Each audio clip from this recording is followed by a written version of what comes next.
worst possible thing you could say when you walk into a car dealership. I spent 5 years with Mercedes-Benz, 5 with General Motors, and the worst thing a person could say when they walk in is, if you could just get me to this payment, we got a deal. So your loan's probably still like 19, which means you got to pay to get out. You're upside down. It's called negative equity.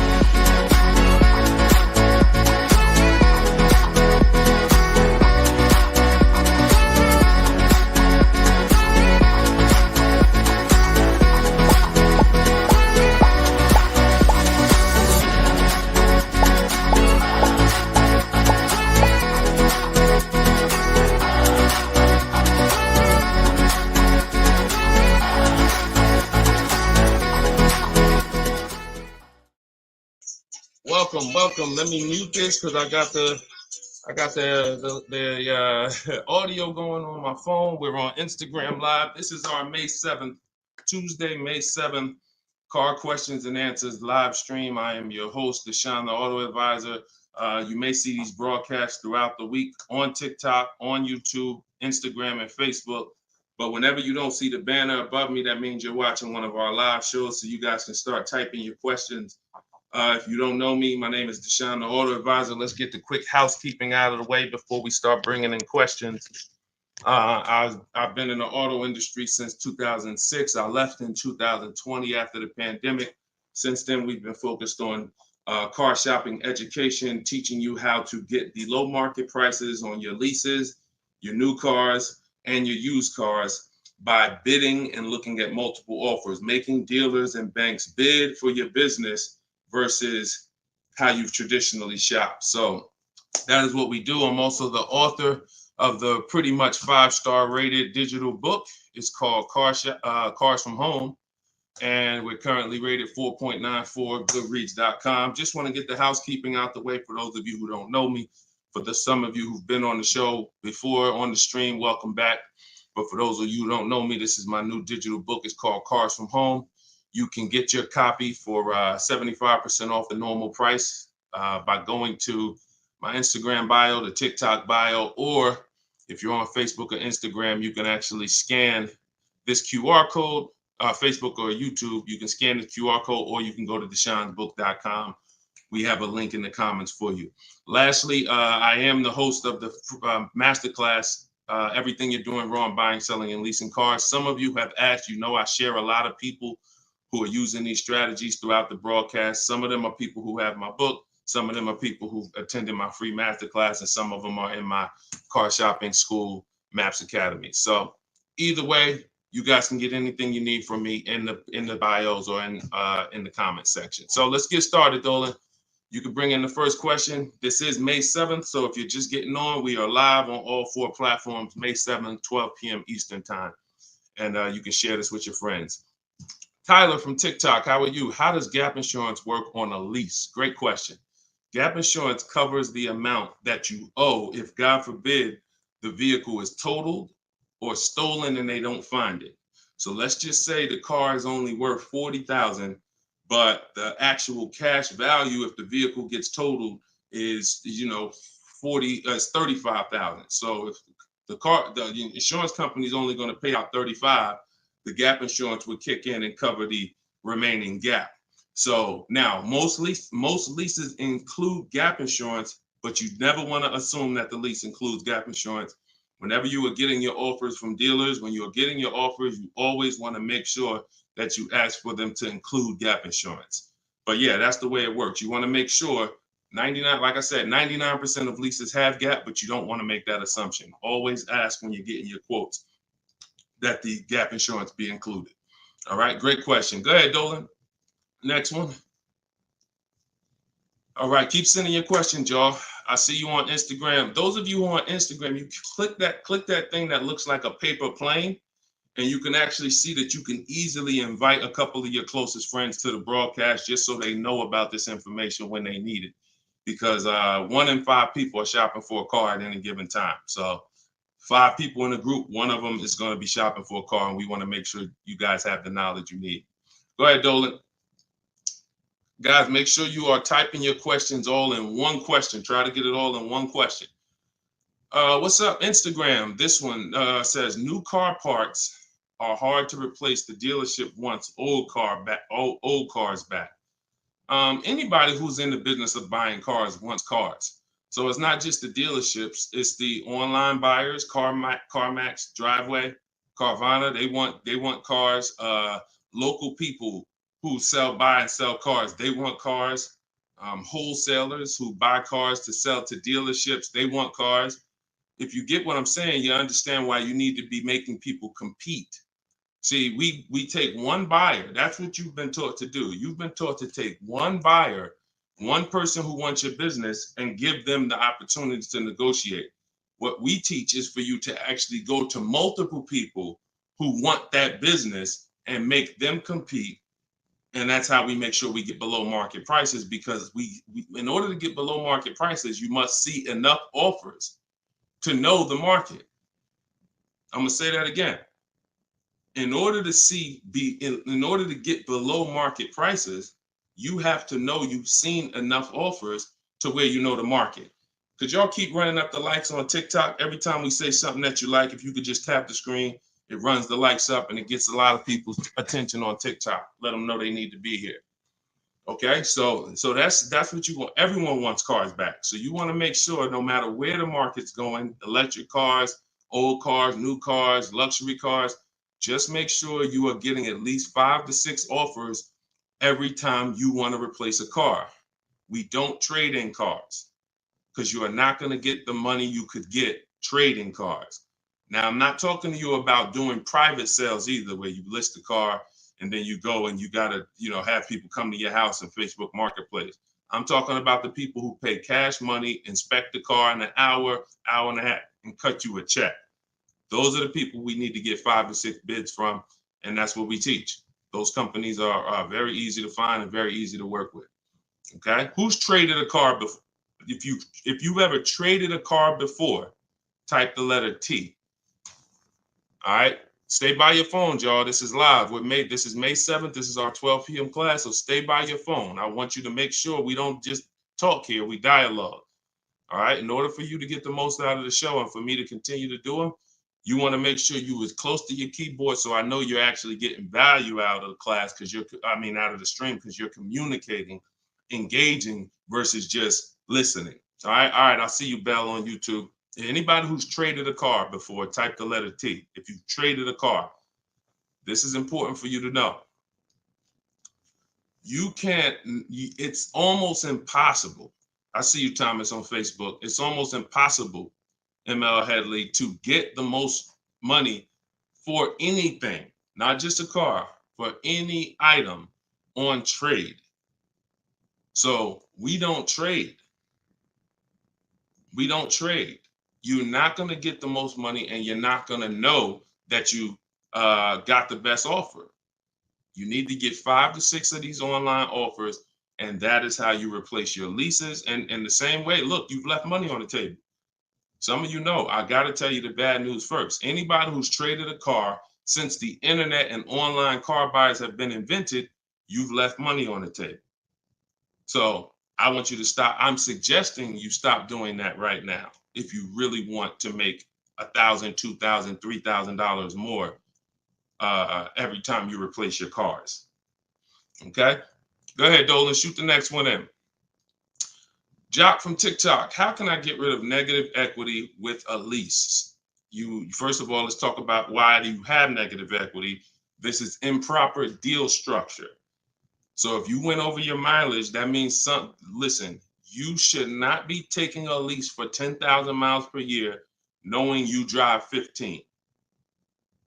Because frankly, to go from 10,000 a year to 15,000 a year is only about $40 for most cars. $40 more a month, and you get to go from 10,000 to 15,000 miles per year. So it's no excuse that, taking less miles than you need and then having to deal with mileage penalties that you shouldn't have had in the first place. So we see. So our solution for negative equity is to always in most cases to roll it into a lease, because the cause usually for negative equity is you buy your cars. Somebody told you don't lease, you listen to them, but you don't keep your cars long enough to outlive the depreciation. So you buy your cars and you replace them, usually by trade, in a short period of time, 2, 3, 4, 5 years, 6 years, and that's too short of a period of time to replace a car because of the depreciation. But with a lease, you should not have negative equity. Negative equity is something, you have a penalty because you don't owe. Negative equity means the object you owe a loan on is not worth that. So you owe 20,000, but the car is only worth 15,000. In your case, you have agreed to drive 30,000 miles over 3 years, but you're driving 40,000 miles. You drove 40. So you need to pay that penalty in order for you to go to the next car. Okay? It should have been in your lease to begin with because you pay less for it if it's in your lease. You pay probably 15 cents a mile. Where on a penalty, you're going to pay 25 cents a mile in a lot of cases. So what you want to do is you want to consider this. Staying in the car, waiting to the end of the lease, and if whatever your mileage penalty is, rolling it over to the next car as far as work your deal out. This is what I would be doing. One, I would do an equity assessment. Before we even talk about this, you need to do an equity assessment. The equity assessment is step 2 in my process. The name of my book is Cars from Home, 7 Steps to Saving Time, Money, and Avoiding Dealership. So it takes you all the way through the journey of getting your car from home while you are at home. So the second step, which is right after we decide whether we're buying or leasing, is we must do an equity assessment.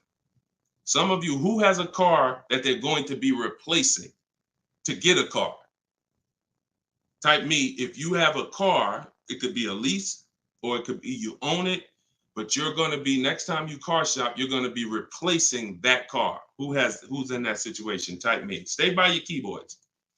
Let's go. We're live. This is May 7th. Wake up, people. Wake up. School me. All right, me, I see you. All right. What's up? Y'all can we run the lights up on TikTok? Can we tap the screen? Can we tap the screen if y'all gonna spend time with us on TikTok, tap the screen. All right. Okay, let's go. Let's go. Come on, don't play TikTok. I'll close the broadcast. All right. Y'all not paying me nothing. Okay. So I'm asking you for a tap of the screen if you want to stay on with us. All right, we could definitely go TikTok. We could go Facebook, YouTube, Instagram. If y'all acting funny today, we got no problem. All right, I appreciate it. I see y'all now. I see the lights running up. All right, so if you have a car you're going to be replacing, then everybody who just said me, then the first thing, once you decide whether you're buying or leasing, is you need to do an equity assessment. So you're going to call your bank. If you don't have a bank, the car's paid for, then you can skip this step, but you're going to call your bank. You're going to find out what your payoff is. Once you find out what your payoff is, you're going to now, if you have a lease, you're going to ask them, do you have a third-party restriction? Now, once you make a note of those things, that's 4 different paths. See, I just talked to 4 different people. It's very important that y'all understand that I don't teach one size fits all car buying advice. So you got to listen closely to see, oh, is he talking to me? Oh, that's what group I fall in. So I just said, some of you are going to replace a car. You have no money you owe on it. You don't need to call your bank. Everyone else, lease or purchase or finance, you need to call the bank, and then you're going to ask for your payoff. Once you have a lease, you're going to do this next step. So some of you who don't have a lease, you don't have to do this step. Then you're going to ask, do I have a third-party restriction? And you're going to make a note of that. And you're going to put yourself into one of those 4 categories. Okay, this is broken down. This is step 2 in my book. So once you get that information, you're going to go online to CarMax, Driveway, Carvana, Kelly's Blue Book, Instant Cash Offer. Please do not come talking about what Blue Book says. Algorithms in this market mean nothing. The only thing that matters is cash offers. So you're going to go to these people to get your cash offers: CarMax, Driveway, Carvana, Kelly's Blue Book, Instant Cash Offer, Car Guru, Sell My Car, and Auto Nation, Sell My Car. That's 6 offers. And once you have those offers, you will know where your equity position is. You will know if you have equity in your vehicle. You will know if you have no equity in your vehicle. If you are leasing, then there is no such thing as negative equity. Because let's say your payoff is $20,000 and your highest offer is $18,000. You don't have negative equity. You don't owe that. That just means when you go to drop off your vehicle, you can't sell it and make money. That's what that means. Now, if you have a mileage penalty like this gentleman may have, that's different. But that's separate from the equity assessment process. You need to know, what is the asset that I'm driving? What is the asset, the car that I have in my possession, worth on the market? And what do I owe on it? And is there equity there? So that is the step you do before you think about shopping and getting offers, because we break our transactions down into 3 categories. Who we buy our car from, we're getting bids. Who we get our loan from, we're getting bids. And who we sell our car to, we're getting bids. So this is very important in our process of how we get below market deals from home. Okay, so do that step, Jock. And that's what and you go from there. Everything I'm talking about is in my new digital book, Cars from Home, 7 Steps to Saving Time, Money, and Avoiding Dealers. Shoot the next question in, Dolan. Everyone who wants your copy, you can get it for 30 minutes at 75% off. It's normally $97. So everyone who's gotten this book, and we've gotten close to probably 6,000 people at this point, the book is $97.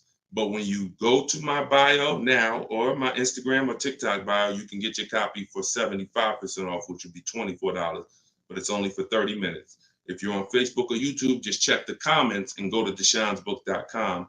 You got 30 minutes to get your 75% off. Okay, Tyler from TikTok, rolled over $14,500 from a trade into a 36-month lease. Payment only $54 a month. Is this a good strategy? Payments only $54 a month? What do you mean by that, Tyler? $54 a month. How could the payments be $54 a month? You need to know how much you're rolling over into the new deal, because let's say, for example, you have $14,000 of negative equity. Just that alone is $400 a month. Just the negative equity. So I'm trying to find out what you mean when you say rolled over 14.5 from a trip. Oh, wait a minute. I think I know what you're saying. You are essentially prepaying your whole lease.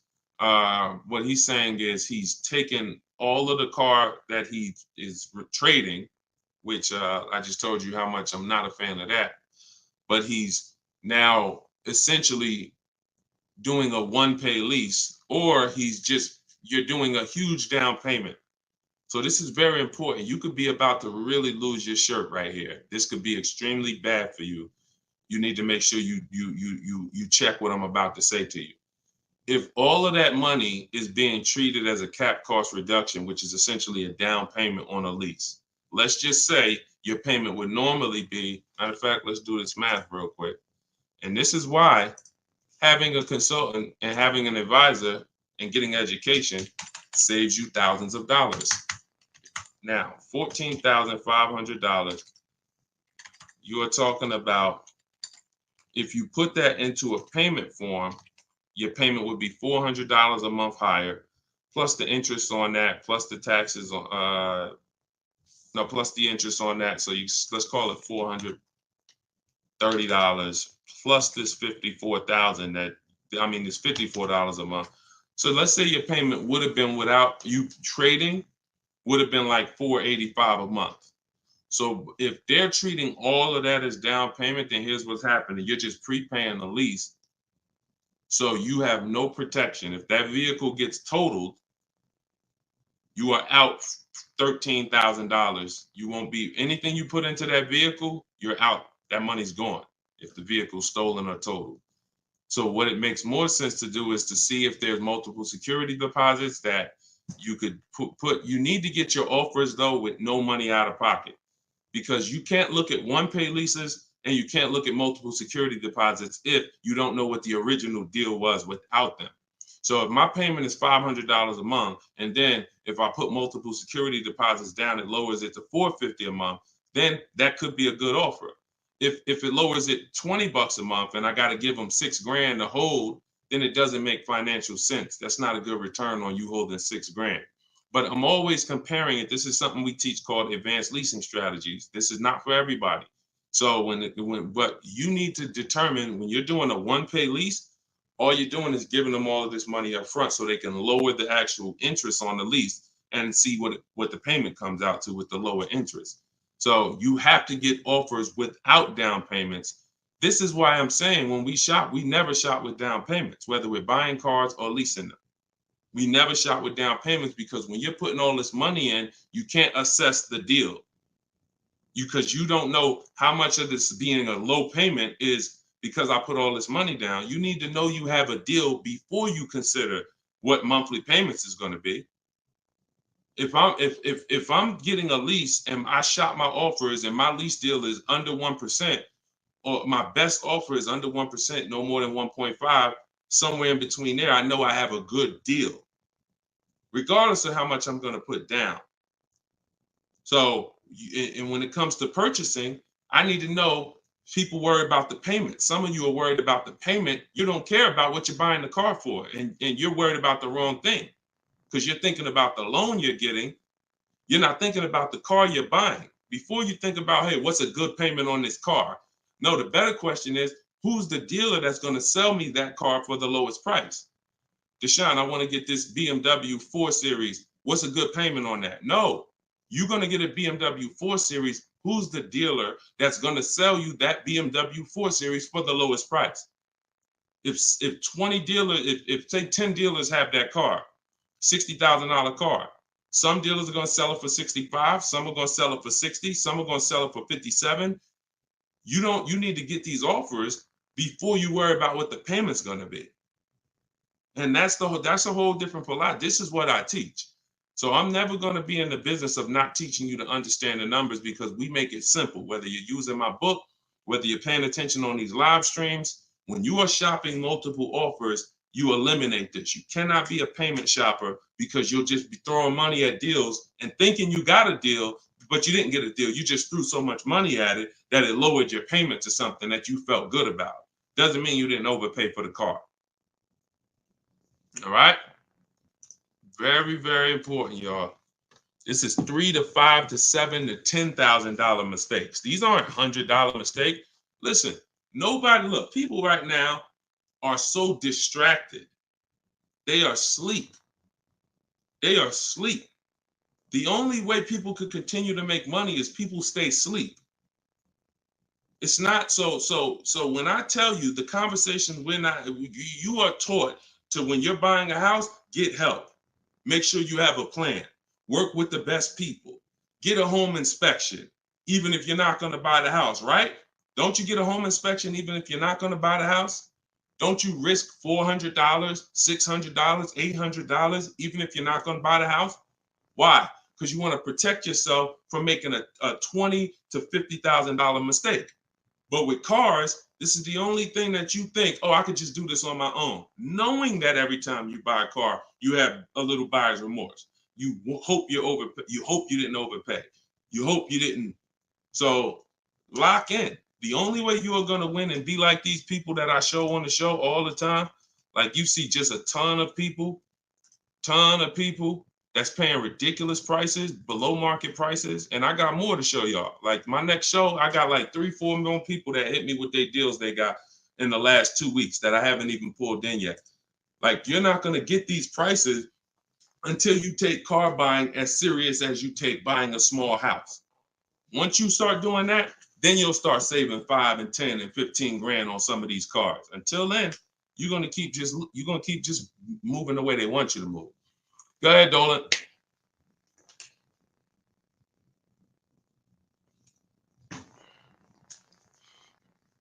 Is there any way to get out of a car with too much negative equity? No. Negative equity is what I call a bad credit for people with good credit. You could have an 800 score. If you have too much negative equity, you're not going anywhere. So the first thing to know is, what's the cause? See, we could sit here and we can cure the problem, but until we know the cause, you're just going to go and you're going to repeat the problem. The cause is you're not leasing, but you're not keeping your cars 8 years. So what you're doing is you're losing on depreciation. Your car's value is going like this, You buy your cars, it goes down 15%, 20% the first year, 15%, 12%, 12%. It's losing thousands of dollars in value for the first 5 years. And then that's when you go to trade it, or that's when you go to replace it. So you don't keep the car long enough for it to start losing a little bit of value because somebody taught you you could just switch cars anytime you want. Buy them and switch them, buy them and switch them. This is a depreciating asset, and you're going to lose every time doing that compared to someone who's getting great lease deals. So if you're not, our rule of thumb is if you're not buying your car to keep it at least 8 years, you should be shopping for great lease deals, not purchases. So you need to know the cause. Now, once a lot of you figure that out, that that's true, and you learn that all of this bad structure has cost you, you're going to lease. You're going to say, Deshone, I'm not keeping my car 8 years. I'm leasing my next car. If you don't have too much negative equity, then what you should be doing is trying to cover the difference. So you're going to do that equity assessment process that I laid out about 10, 15 minutes ago. You're going to do that equity assessment process. If you only have a $1,500 to $2,000, $3,000 difference between your best offer and your highest offer, I mean, let's say you owe 20 grand, but somebody's going to offer you 18, then I would pay off the difference all day long because I'm still winning with a bidding system on there. See, when you get bids, even when you have negative equity, that's still you're still getting the most money for the car you can get, which means your negative equity amount is going to be the lowest it can be. So you always want to explore if I could pay the difference between my highest online offer and my negative equity, that's the best. Because once you can't do that, now you eliminate the ability to be able to participate in a bid because you have to trade. This is the only time where we have to trade because you need somebody to finance that negative equity because you can't pay the difference. You don't have the cash to pay off the negative equity. See, if I know that I can cover my negative equity by selling the car to CarMax and I pay $2,000 and I'm out of it, that means now I can get bids for my replacement car, which is what we do. So I could get the lowest bid for the car I'm buying, the highest bid for the car I'm replacing, the lowest bid for my interest if I'm buying. Once I have to trade because I have too much negative equity, I can't do that. I can only get the bid for the car I'm buying, and then I have to ask that dealer to roll my negative equity into the car that I'm buying. And the problem with that is that dealer is not going to win a bid. So even though CarMax may have been offering you 18, that dealer may only be able to offer you 16. So what would have been $2,000 of negative equity is now $4,000 of negative equity. That's why paying the difference is always best if you want to maximize the deal and get below market deals. That's it. But if you have too much negative equity, you can't do that. Now, it's very important that you understand something regarding the car you're replacing your negative equity with, the next car you're going to buy. You can see Sean uses our bidding strategy.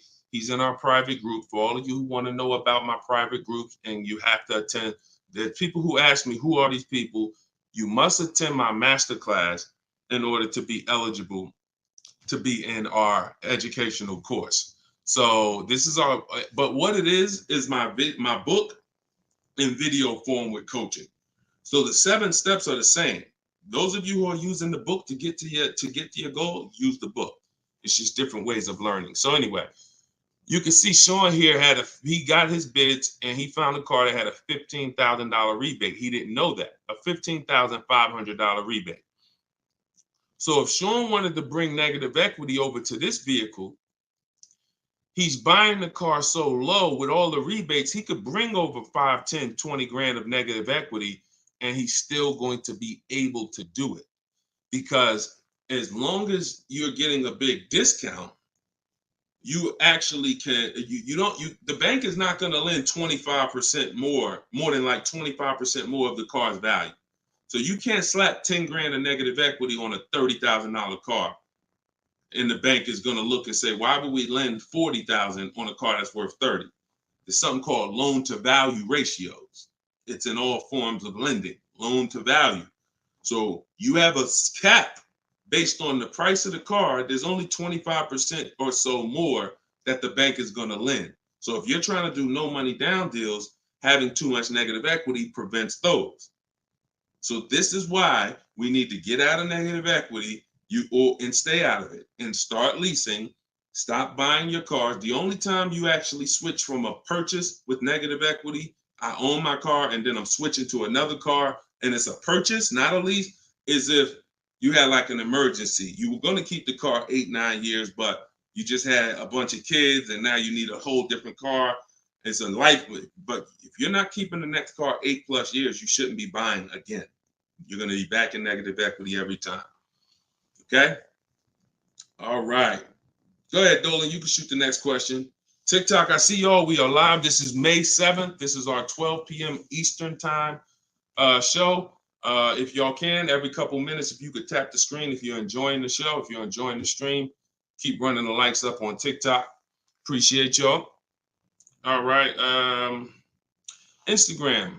My lease on a CX5 is coming up. CarMax value is showing $21,000. My buyout is like $18,000. Should I buy it and keep it? No. Why would you go from a lease with a great, and look, I'm going to talk different on every show because I know some of you are new.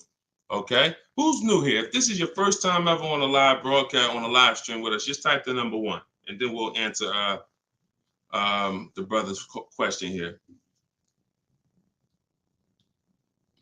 Who's new? All right, I see you, Khaleesi, on TikTok. I see you. If this is your first time on a stream, you've never been on Car Shopping Questions and Answers with us, type new. Okay, I see you, Matt, on Facebook. I see you, Vince, on Facebook. Melanie on YouTube.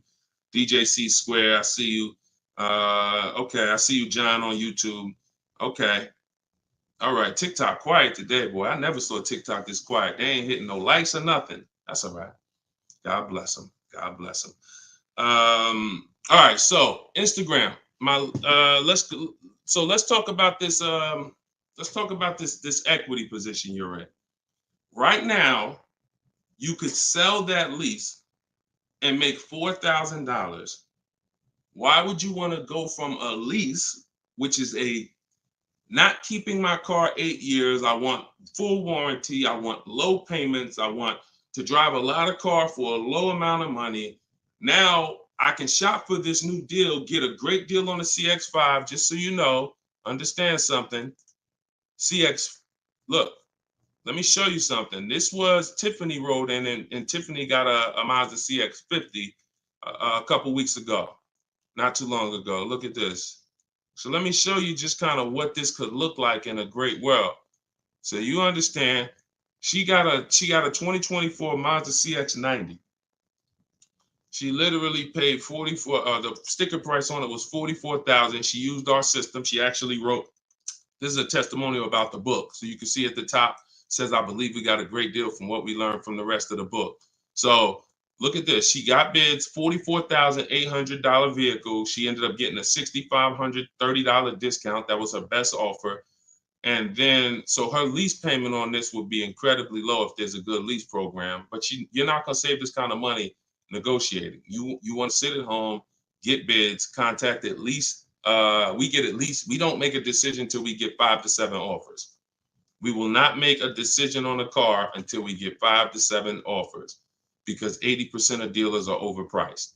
So you say you can get you might be able to get a lease price on this car for, $400 a month, no money down, for, $450 a month. Something, it might be lower. I don't know what the below market deal on your replacement Mazda is going to be. And then you could actually put that 21.4 in your pocket.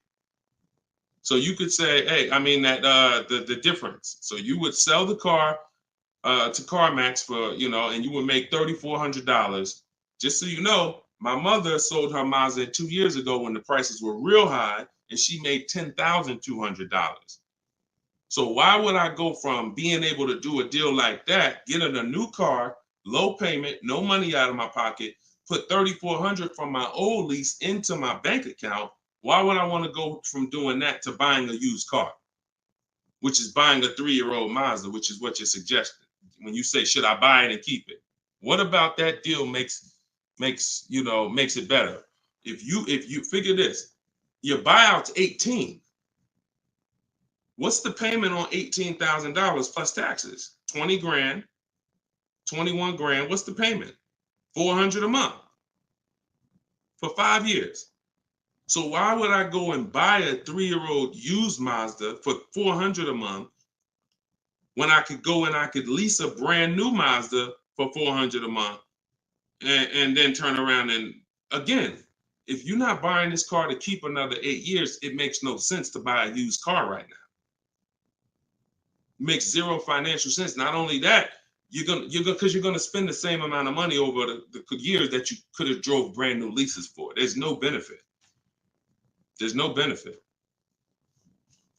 It's just what it is. We've seen this thousands of times over the years, hundreds at least.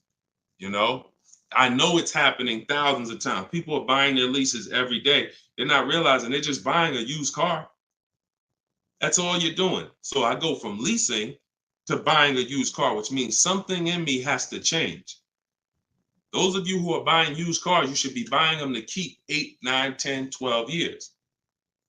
Not 4 years, 5 years, 6 years. You're driving old cars for the same prices you could be driving brand new leases for.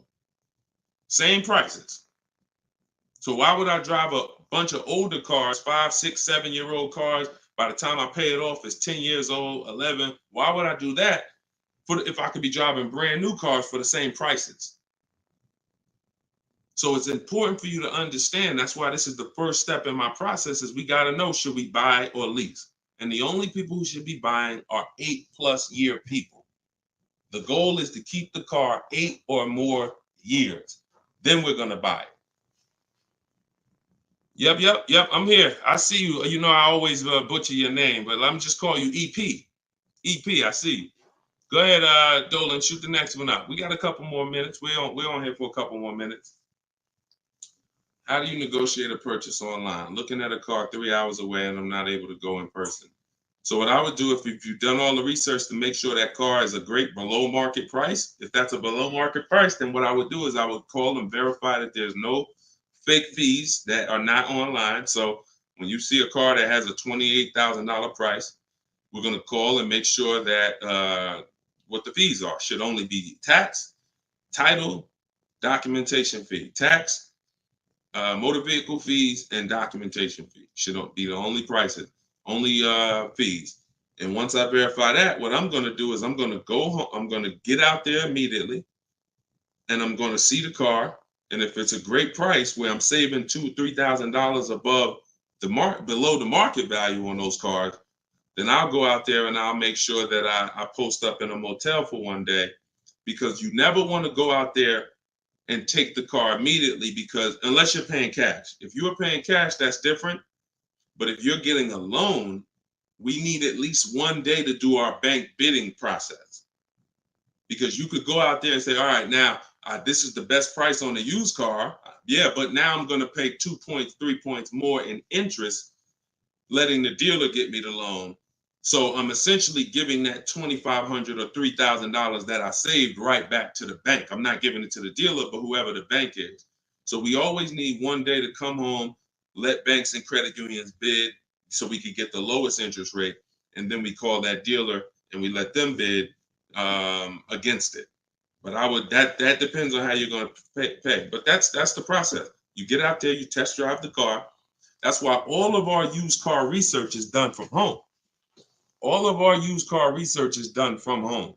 By the time we get to the dealer, the only thing we're doing is going there to test drive the car and lock up the deal. The prices we've already verified is the lowest prices in the market. So once we verify there's no bogus fees, that's our process for wrapping up the deal. That's right, man. You know I'm always watching and unlearning and relearning, boss man. Appreciate you. I appreciate you, EP. Always a pleasure. All right, go ahead, Dolan. Yeah, some of you are looking for your used cars locally. There's no way you're getting the best prices. If some of you are looking for your used cars 25 miles, 50 miles, 100 miles, There's no way you are getting you're getting below market prices. That's just not enough inventory to look at for you to see. You know, oftentimes it's literally a dealer that's an hour, 2 hours, 3 hours away who may not be in the city.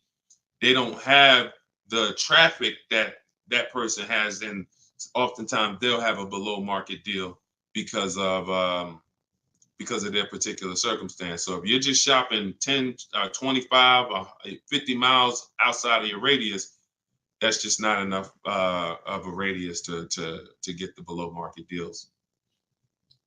My brother leases up, he's over miles. Equity assessment. That's it. I just went over that about 20 minutes ago. I can't go over it again because there's people who watch the stream and it's not fair to them, but we do have this stream on replay. If you go to YouTube or if you go to my Deshone the Auto Advisor Facebook page, and you can find the section that I did only on that. Okay, it's called the equity assessment. We had another person on here that's over miles. And, you know, once you do that equity assessment, then you want to weigh that, compare that to what the mileage penalty is. Because some people, the mileage penalty is only going to be $750, $1,000, $1,500. You could have that rolled into your next lease offer. You know, what you do is just negotiate your best lease offer and then say, hey, look, I need you to cut a check for, you know, $1,500 to my old lease company. Now that's going to raise your payment. So if I got a below market deal, let's say, give you an example. Let me show you with a real life example. So, you know, so Charles, let's say Charles, he gets his Hyundai Palisade, he gets it for $597 a month, but he has a mileage penalty of, you know, $1,500 that he needs. This dealer who won his business, he needs them to pay that to his old lease. So they're going to cut a check for $1,500, but that payment, that $1,500 now goes into his new deal. So it's just like negative equity. It's going to raise your payment up, which is why we bid this out and we don't bring stuff over. We don't bring mileage penalties over until we have already found the dealer that we're going to buy our car from, because they've given us the biggest discount. But yeah, that's what you would do. And whatever the mileage penalty is, you're adding it to your next lease. So you're paying it either way is the point. You're not getting out of a mileage penalty. It's just all about and the only way you can get out of it is if you sell the car. So that is how you get out of it. Because when I sold my Jeep Grand Cherokee lease, I was over miles by probably, I think I had 42,000 miles on it, and I contracted for like 39. But that's because I extended the lease. And when I extended the lease, I was doing more driving, and I just said, you know, I knew I had so much equity in the car, because again, that's when cars were worth literally $7,000 to $12,000 more all through the pandemic. 2020, 2021, 2022, we had people cashing out, making $8,000, $10,000, $12,000. Some of you might have saw some of our videos and used what we were teaching then. So once you you know, do that, that's the only way you get out of a mileage penalty is you sell the vehicle, and then it's all whole. But if you're not doing that, that mileage penalty is going to be paid. It's just what I just told you is a way to get the deal done without having to pay the mileage penalty out of your pocket. You're rolling it into your next deal. All right, go ahead, Dolan. All right, y'all, this is our Tuesday 12 p.m. stream. We're on here for a few more minutes. Keep your questions coming. Try to get to as many as we can. Everything I'm teaching y'all, if you guys do not want to remember this, if you're like, Deshone, I want something where I can see step-by-step your plan, you want to go to deshonesbook.com. We got the banner on the screen. If you're watching us on TV, you can scan the QR code with your phone, and you can get my new book. It's a digital book called Cars from Home, 7 Steps to Saving Time, Money, and Avoiding Dealerships for 75% off. So you'll get it for $24. You won't pay the normal $97, but it's only for 30 minutes, okay? After 30 minutes, it's normal price. You guys that are on TikTok, you can get yours in my TikTok bio. There's a website there, as well as in Instagram, my Instagram bio. All right, get your 75% off if you don't want to get it, if you don't want to remember any of this. All right, so Guitar Jams, YouTube, what's the best price to negotiate over sticker price? For example, a car is a $26,000 sticker, but I'm only wanting to put $27,000 in cash. Is $1,000 difference enough to avoid all BS fees? See, that's a problem. See, let me show you how you're actually hurting yourself by doing this. you're not getting bids. You're not getting multiple offers. If you're looking at a new car like this, a $44,000 car, you go in and you assume what a good deal is going to be. We never assume what a good deal is going to be. We have to reveal what a good deal is by getting multiple offers from home. So we sit at home. In my way, we use the computer and we're going online and we're going to dealers' websites. I have scripts in my book. So all you're doing is copying, pasting my scripts to use this. Now, if you're doing it your way, you just want to make sure your goal, you could do it by phone. I don't care how you do it, but your goal is to get 5 offers. Because until you get 5 offers on these new cars and on these leases, you're not going to ever know what the best deal really is. Because 80% of dealers are overpriced. So when you look at something like this, if you said, okay, $44,820 car, like the one I got on the screen. If you went in there saying, well, I only want to pay $46,000 all in. Look at what she paid. She paid net $40,300. Look, this was her base price. She got $38,289. Her net price was $40,300. So if you would have went in here on this car saying, well, it's 44, look, I'll give you 46,000 all in. You would literally have overpaid more than Tiffany by $6,000. Let that sink in. You can't go in feeling for the bottom, brother. You will certainly get somebody will take a vacation on you. Their commission they're gonna make, well, that's probably an $8,000 profit deal to the dealer, $6,000 profit to $8,000 profit, and somebody's getting a $1,500 commission on you because you just went in.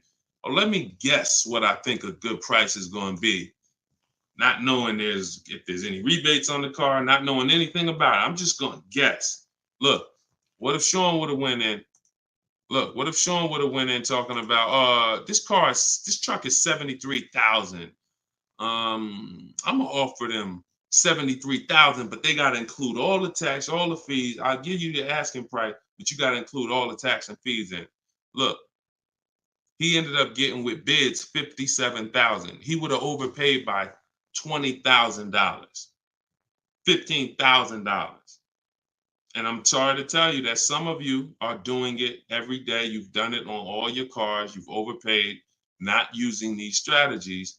And I want you to stop.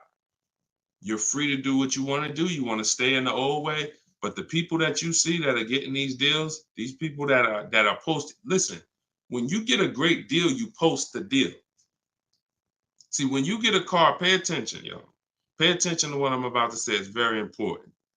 When you actually have strategy to get great deals, you actually post the deal. This is our private group where we post our deals. Look, people are not just happy about the car. Look, Eddie, I ended up getting multiple offers, got a Toyota Camry hybrid. This was last year when these cars were literally on fire. Look, quote, getting quotes as high as 10 grand over sticker. Look, I got $2,086 under sticker. $10,000 over sticker was his highest quote for this Toyota Camry hybrid. There are people who paid that. There are people that paid 5 grand over sticker for the same car Eddie got. There are people who paid sticker. Thought they were getting the best deal. Man, I got mine for sticker. He got his $2,086. Some of you who might see this broadcast, you might have the same car. Deshone, wow, man, I got that same car. I paid 4 grand over sticker to get mine. Yeah, Eddie at the same time, same year, paid $2,086. Sorry to tell you, but you overpaid about 4 or 5 grand. This is real. We're not sitting up here doing this talking about hundreds. There's nothing y'all hear me talk about in these streams that had hundreds of dollars. And frankly, unless you are rich, you can't afford to lose $2,000, $3,000, $4,000 every time you buy a car. You can't afford it. This is where you're losing. So what I would tell you, Guitar Jams, is do what I just said over the last 10 minutes. Get bids. If you want the system for doing it, that's in my book. If you want to do it your way, I don't care how you do it. Just get at least 5 to 7 offers so that you can see where the best offer truly is. 8 out of 10 dealers are overpriced, and you don't know how bad they're overpriced until you get all your offers. 10 grand overpriced, 5 grand overpriced. All right, go ahead, Dolan, shoot the next one in. Great question, though. Can you get a deal when you build your own car? Absolutely, Sherry, but you want to get those offers before you agree to buy something from anybody. So if I'm ordering a car, I'm getting 5 offers, 10 offers. I'm getting 5 to 7 offers, not 10 offers. See, in my book, I have a process called the 25 to 5, where we connect with 25 dealers online in 20 minutes. And our goal is to get 5 to 7 offers in 48 hours. So once that happens, we don't order a car until we verify the car doesn't exist in the market. See, because when you walk into a dealership or call 2 dealerships and they say, oh, we don't have that car, but we can order it for you. Now, what are you doing? You only talk to 2 dealers. What about in the 25 dealers that we talk to? What if 7 of them or 10 of them have that car? So you just talked to 2. Now they got you ordering a car. We don't order until we talk to these 25 dealers online and they tell us, hey, nobody has it, or it's only 2 out there, then we might order. But that car could be sitting right around the corner from you, or 30 minutes away from you. People could have 5 of them. An hour away from you, people got 3 more of them. But because you're just local, you think, oh, I need to order this.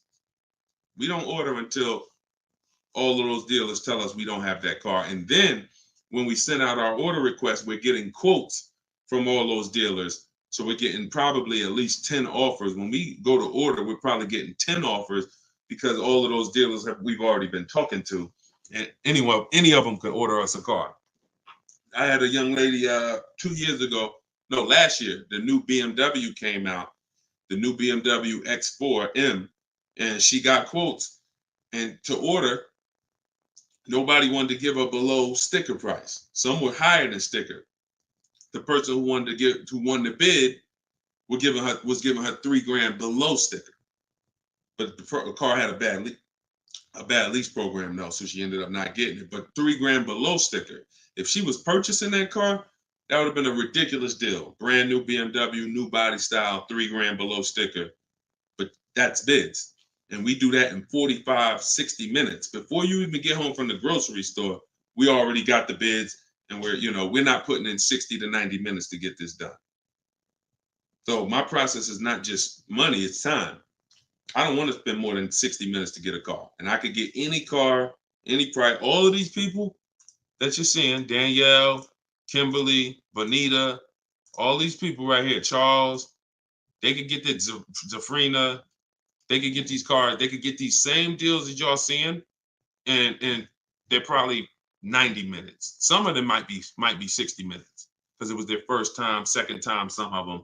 Second time you get it, you're probably 60 minutes because it's a repetitive process. Getting a car, getting these bids is so repetitive, you'll see. This is what I should have been doing years ago. I don't know why. So easy. All right, go ahead, Dolan. Shoot the next one in. What's up, Sus? Ralph Morales. K. Michelle, I see you. That's not the K. Michelle, I know. What's up, John? I see you. Steps if the lease has a third-party restriction. So if the lease has a third-party restriction, we're going to get bids from whatever dealerships make the car. So if there's a Nissan and I have equity, if I have $2,000 or $3,000 or $4,000 in equity, then what I'm going to do is I'm going to call and I'm going to get bids from the local dealers, because a third-party restriction means that it doesn't mean you can't sell the car. It means you could only sell to a local dealer who makes the car. So we still get bids. We get 3 to 5 offers from used car managers. And whoever makes us the best offer gets the car. And then they'll cut us the check for any equity that's in the car. But we always need to get the offers online, because that's going to tell us if we should even be pursuing. If we don't have any equity, or it's at a break even online, there's no reason for us we don't have any equity in the car. We're just going to return the lease. But the process of doing this is to prevent what a lot of people have done. You dropped off your car 2020, 2021, 2022 at a dealership. If you dropped your old lease off and you didn't do an equity assessment, chances are you gave up a lot of money. And some of you are like, well, Deshone, I did that. I gave them back my old car, but then they gave me a great deal on a new one. You have no idea how much equity they used out of that car or how much they kept. It was, like I said, my mother had $10,200 in equity.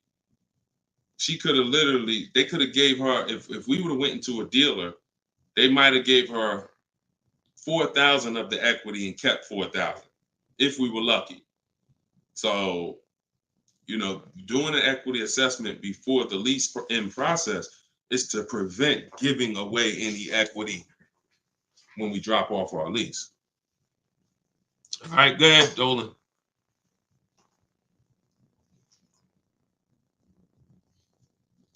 This is our Tuesday, May 7th live show, 12 p.m. If you don't see the banner above me, that means we're live. So you can type your questions. Dolan will bring them in. We got another couple minutes. Hey, Deshone, currently in talks with dealers for a good offer. Thanks for all your help. Great. I feel empowered and confident I'll get the best price. Get the book, everybody. Stop leaving money on the table. Thank you, Nico Smooth. See, it's empowerment. It's the only way to feel empowered. You are not going to feel empowered going and negotiating with a car salesman.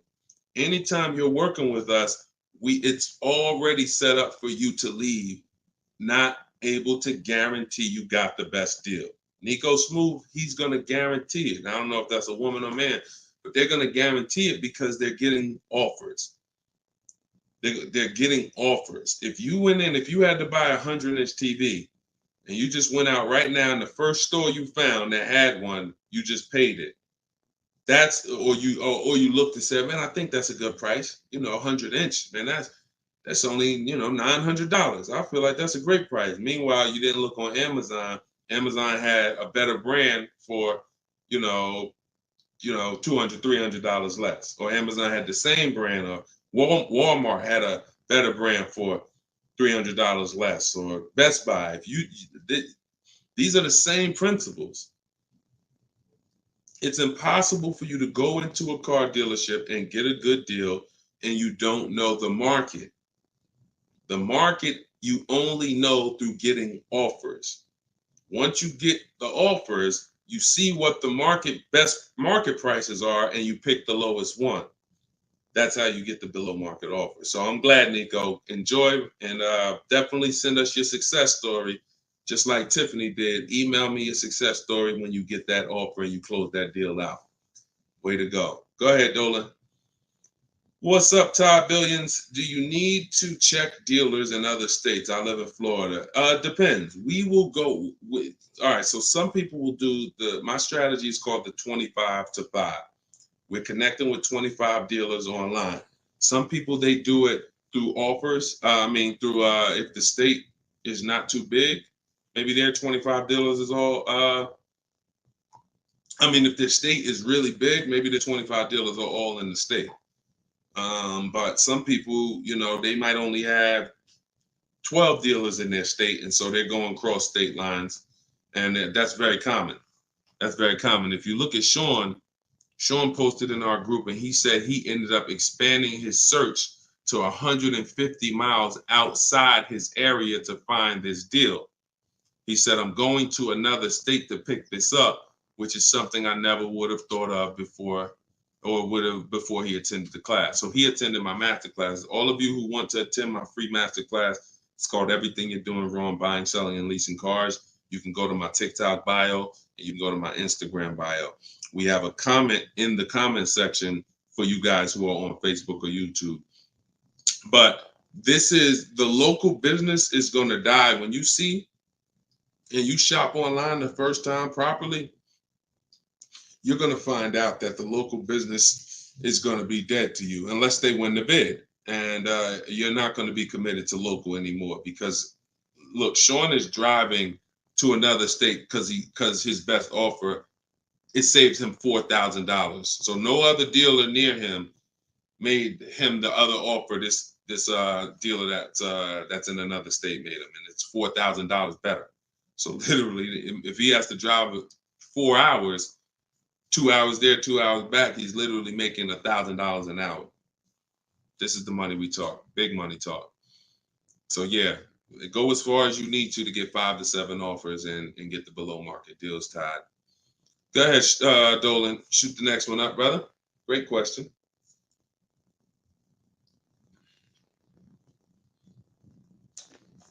This is Charles Harris on YouTube. How are you? Hey, Deshone, why you don't have PayPal for a payment method?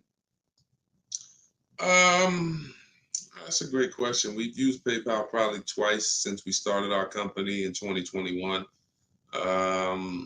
We just found that Stripe was a better company to work with for the business. We do have, I believe we have Klarna. So for those of you who are familiar with Klarna, they'll let you break up the payments interest free. For the book or any product we sell, we make Klarna available for the last year. But PayPal is just a little different to work with. We've enjoyed working with Stripe. So hope that helps. Go ahead, Dolan. All right, we just hit the hour mark. Got a couple more. Try to take a couple more before we wrap. Lenice from Instagram. By the way, everybody, if you just jumped on, this is our Tuesday, May 7th, rather, 12 p.m. live. So we are live. So feel free to ask your questions. If you don't see the banner above me, then that means we're live and you can type your questions. Is purchasing a car from Enterprise Car Sales a good idea? In order for me, when we're shopping for used cars, like I have this used Infinity truck. We got it a year ago. It was 2020, so it was 3 years old. When we found that car, when I narrow it down to my top 3 to 5 used car options, they have the best title histories, the best service records, the best accident records. They're the best price in the market. They're below market. And then I verify what the brand new price was, because you can't know a car is great until you know the new car price. Because if a car was 50,000 and they're asking 30, that's different than a car that was 55,000 and they're asking 30. The $55,000 one has more value, has more equipment, more options, so it's a better value. So it's impossible to get a great deal on a used car without knowing what the original price was. So you might have picked a car that's, this one is 30,000, but again, the original price was 50. Meaning another one might be 31,000, it's $1,000 more, but the original price was 55 or 57.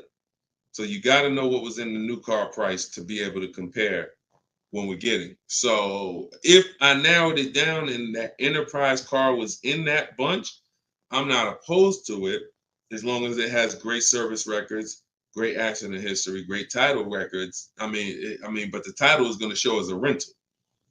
So when I say great title history, you got frame damage, you got salvage titles, you got rebuilt titles, cars that have been totaled, rebuilt.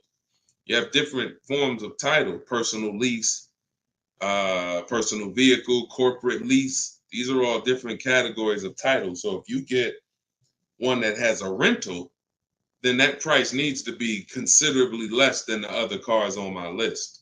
That's the only way I would look at it. Great service records, great accident records, and then compared to the other cars in my bunch, it's got to be $2,000 less than them, $1,500, $2,000 less. So that's the only time I consider it. Go ahead, Dolan. Now, the way we shop for new cars and leases in my book, and the way I teach, is the 25 to 5 strategy. That's when we're connecting with 25 dealers online to get 5 to 7 offers, 25 to 5. When we shop for used cars, we're using my multiple marketplace strategy. So we're going on every marketplace that has used cars, 8 of them: CarMax, Carvana, Driveway, eBay Motors, Car Gurus, Cars.com, Carfax.com, Autotrader.com. We're going on all 8 marketplaces because these marketplaces have different prices, different inventory, and that's how we shop it, and we narrow it down from there. All right, Fo from TikTok. Best way to trade a vehicle and not be upside down. We already had 2 questions about negative equity. So what you want to do, Fo, is either go to YouTube and go to Facebook. The replays are there once we end the show. Just find somebody who had that same question. Somebody asked about replacing a car that they had negative equity on. Upside down, negative equity, same thing. just two different terms. Go ahead, Dolan. Everybody getting value out of the show. If you're getting value out of the stream, type $, type a $. If you're getting value out of the stream, type a $. All right, everybody getting value? All right, I see you. Perfect. Good. Good. I see you, John. I see you, Tracy. All right, I see you, Sterling. Yep. I see you, Charlene. I see you, EP. Perfect. Glad everybody's getting value. Charlene said, thanks for the education. I just finished the first read of your book. Now I will start the process to buy a new car following the 7 steps. Congratulations, Charlene. Way to go. Now, some people choose to go the book step by step. So the last step that Charlene just said, step 7 is delivery. So you're not really getting, some people do this. And I can't, it depends on how you learn. The book is set up in a way where everything I teach is set up in a way when y'all hear 7 steps, it's set up where if we talked on the phone, I would be saying, do this first, call me back. Do this second, call me back. Do this third. And then by the time we get to step 7, we're setting up for delivery or the pickup of the car. So some people never read the whole book. They just do one step at a time and they never see step 7, me congratulating them for delivery until they are at that step. Some people read the book straight through and then come back and do the steps. So whichever way you decide is up to you. The quickest way to your car, the quickest way is to just do one step at a time and then not read forward until you get to that step. But everyone learns different and everybody, that's just if you want the quickest way, you want to get a car in literally 48 hours, don't read the whole book. Read one action step at a time, cross it off the list, and get it done. And then you'll have your car in 48, 72 hours. Okay, go ahead, Dolan. TikTok, using your book, all of these lease prices I received are too high, over 1.5%. Next step. Well, as I mentioned, once you get 5 to 7 offers, that means that car has a bad lease program.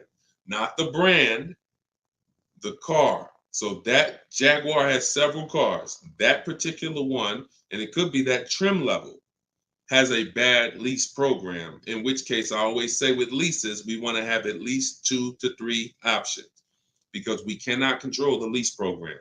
So whatever the dealer was, so if you see a 1.5% lease, 1.6, 1.7, 1.8, 1.9, then that 1.6, that dealer's beating everyone else. They're selling you the car less than everyone else. But if they're at 1.6, then that means their lease program is bad. That's why we always get 5 to 7 offers. If they're all over 1.5, that means the lease program is bad. And we do not lease cars with bad leasing programs. We go to our next choice because you'll see, literally, it's day and night. A $60,000 car could have one lease price of $900, and then you have a $65,000 car like Frena got. $65,000 vehicle she paying $579 a month. 2024 Jeep Grand Cherokee. Got it a little while back. So this is, lease programs make the difference. What we do is use bids to get the lowest price on the cars. We're gonna always get that. But once we can't control the lease program. So we always have 3 options. With purchasing, we don't need 3 options because once we get our bids, we're gonna just find a dealer that's gonna be the lowest. Nothing else matters. We don't need to worry about a lease program. Go ahead, Dolan. German Tink from TikTok. I see you. If our credit is not good, I feel like we don't have room to negotiate. True? No, your credit, you do. You see, again, we're mixing the loan with the price of the car we're buying. That's where you're going to overpay. Because if you have a loan, you have bad credit, the only thing that should be affected is the interest you pay on the loan. That should be between you and the bank, the lender, not between you and the dealer. So what your job to do is, if you have bad credit, the lender you get your loan from is going to tax you for it. You're going to pay higher interest than what someone with good credit would pay. But what you should not be doing is overpaying for the car because you didn't get bids. So you can get bids for your car, and then you can use a company that gets deals done, that gets people loans, even with bad credit.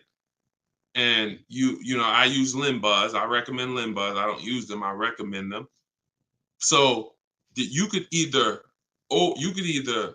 pay a high interest rate and get a great price on the car, or you could do what most people do: get a bad price on the car and pay a high interest rate because they're going and they're shopping desperately.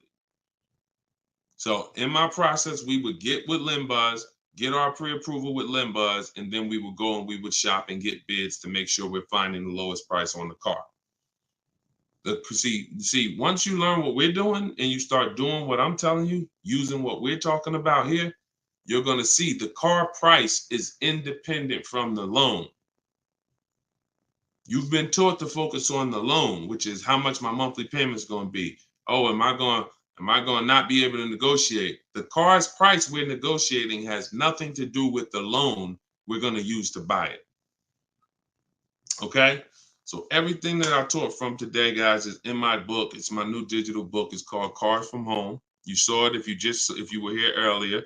We're rated 4.94 on Goodreads.com. Thank you to everyone who's reviewed the book and gave us 5-star reviews. You can get your copy in my TikTok bio for 75% off. That's $24. It'll be in your email in 2-3 minutes, in my Instagram bio. But don't let that timer run out, because then the price does go back up to $97. You can get yours for 30 minutes. And the same thing online here on YouTube, Facebook. We have the banner here. You can scan this QR code with your phone if you're watching us on TV. And this is what we do, y'all. We do these shows throughout the day. You can see on what time we'll be live. So we'll be back for the next one shortly. And make sure when you see us, you hop on and ask your questions, all right? But let's go get these deals. Shout out to everybody who's committed to unlearning and relearning. In order for you to win with what we just talked about, you have to unlearn the way you were taught to car shop. You have to unlearn that and relearn the new way. All right? God bless y'all. Enjoy the rest of your day. See you soon.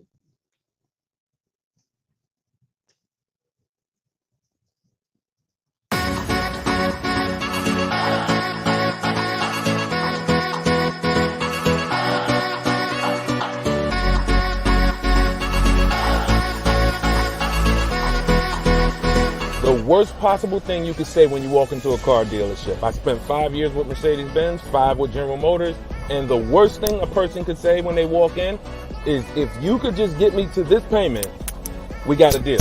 So your loan's probably still like 19, which means you got to pay to get out. You're upside down. It's called negative equity.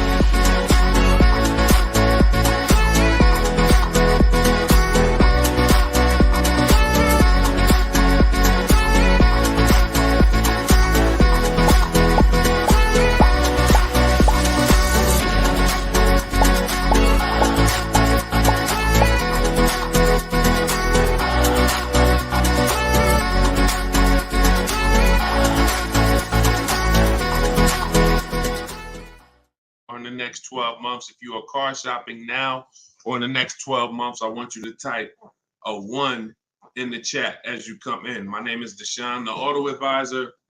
I do these live streams throughout the week to answer questions when it comes to car buying the new way. We've been doing this, helping people really since 2021 through education. And so we teach an entirely new way to car shop. A way that has worked for thousands of people before you. And I do these live streams so that you can ask your car shopping questions, and we can try to get you the answers that you need to help you get below market prices, which is the only thing we settle for. So thank you to the people who are tapping the screen on TikTok, running up the likes. I appreciate it. We have Dolan moderating in the back, so you guys can start typing your questions. Everything I'll be talking about is out of my new digital book. It's called Cars from Home, 7 Steps to Saving Time, Money, and Avoiding Dealerships. Thank you to all who have reviewed the book on Goodreads, putting the review page up now. Thank you for helping us have pretty much a 5-star rating And everyone, as you're watching this, you can get your copy. If you like what you're hearing, if you like this new way that you're going to hear on these streams of how to car shop, you can get your copy of my digital book for 75% off in my TikTok bio, my Instagram bio, or we have a banner up for you guys. Or you can go to deshonsbook.com. So no matter where you're at, that's your special offer. All right. So Dolan, you can bring the first question in. I see you, Paper Chaser. Welcome to the broadcast. I see you, Benjamin, on TikTok. I see you. First time people. Welcome to all the first time people. If you your first time here, type of 1. Mario Soto, I see you on YouTube. Welcome. This is Chris on Facebook. Hey, Deshone, are dealerships willing to order a car for you if they don't have a car with the options you want? Everyone is usually willing to order a car because every dealer can order. But you want to make sure whenever you're getting an order quote, you're getting at least 5 offers. 80% of dealers are overpriced. So you want to make sure you're always getting, on a brand new car, 5 offers. And then you'll see how different they are. I had somebody who, I think we're on episode 17. This is episode 17 of Car Shopping Questions and Answers. So on last episode, I spoke about a young lady who ordered a BMW when it first came out last year, the new body style new body style X4. And through bids, she saw multiple offers. Most dealers were charging her $2,000 over sticker price. But once she got her 5 offers, at least 5, she probably got set 5 to 7. Her best offer was $3,000 below sticker. So I always say when you're shopping the right way, it should be a $3,000 to $5,000 to sometimes $7,000 difference between your best offer, which is the below market offer, and your highest offer, which is, the highest of all the other offers. So that's when you know you're shopping correctly. So make sure when you're ordering, you're following that model so you can make sure you're getting your best price. And you do this right from home. You could do it by phone, or you could do it my way, which is using the dealer's computer, the dealer's websites. We do copy and paste models to get quotes directly with dealers, speaking with them on their website. So as long as you do it, that's all that matters.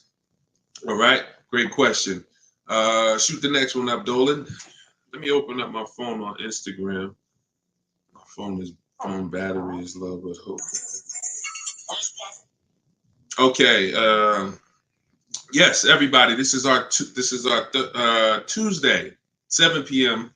live stream. So this is live. Whenever you guys don't see the banner above me, then that means we're absolutely live, and you can ask your questions. We rebroadcast these streams all through the day, so you can send your friends, family to them. But whenever you don't see the banner above me, that means we're actually live, so you can ask questions. Okay, go ahead, Dolan. This is from TikTok. I need a new truck. Any advice? Well, the first thing, all right, I'm getting ready to tell you the first thing you think about when you are in your position. And this is the first thing that all of you should have thought about. If you haven't thought about this yet, you've already skipped something that is very important. The first step in my process is always to ask ourselves the most important question. Does anybody know? I know we may have a lot of new people on here, but does anybody know what the most important question is? It's probably going to take you too long to type it. So I just want to see if anybody knows what the most important question is. I'll give you guys maybe 5 to 8 seconds to chime in some answers. Can I afford it? That's a good one, but no, that's not the most important question. That comes a little later in the process. Come on, Benjamin, Charlie. Ha, am I keeping the car 8 years? My man, way to go right there. DM me, man. I'm going to get you a free copy of my book because I like that. All right. That's the most important question.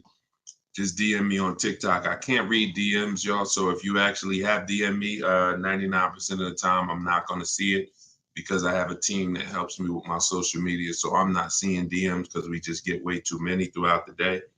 But in your case, yes, send me that. Yes, but that's the most important question because here's the thing. The first thing you want to think about is how long you're going to keep it because you're about to buy something that's going to go down in value. You're not going to get the most value out of it until after 7 years. that's when you're going to get the most value. Everything before that, who knows, when I break these things out, I'm showing you the depreciation curve. And this is how your vehicle is losing value. So if you buy a new vehicle, it's losing value like this. If you buy a used vehicle, it may be losing value like this, but it's going down thousands of dollars every year. So until you keep the car long enough, some of you are just not keeping your cars long enough to win, because you're turning around and replacing your cars while it's still like this. You're still losing $2,000, $3,000, $5,000, $7,000 a year, depending on the price of the car, in depreciation. Now, when you keep your car long term, you're going to beat depreciation, because eventually your car starts to, like, who has a car outside right now that's at least 8 years old? Who has a car outside right now that's at least 8 years old? Type how many years old the car is.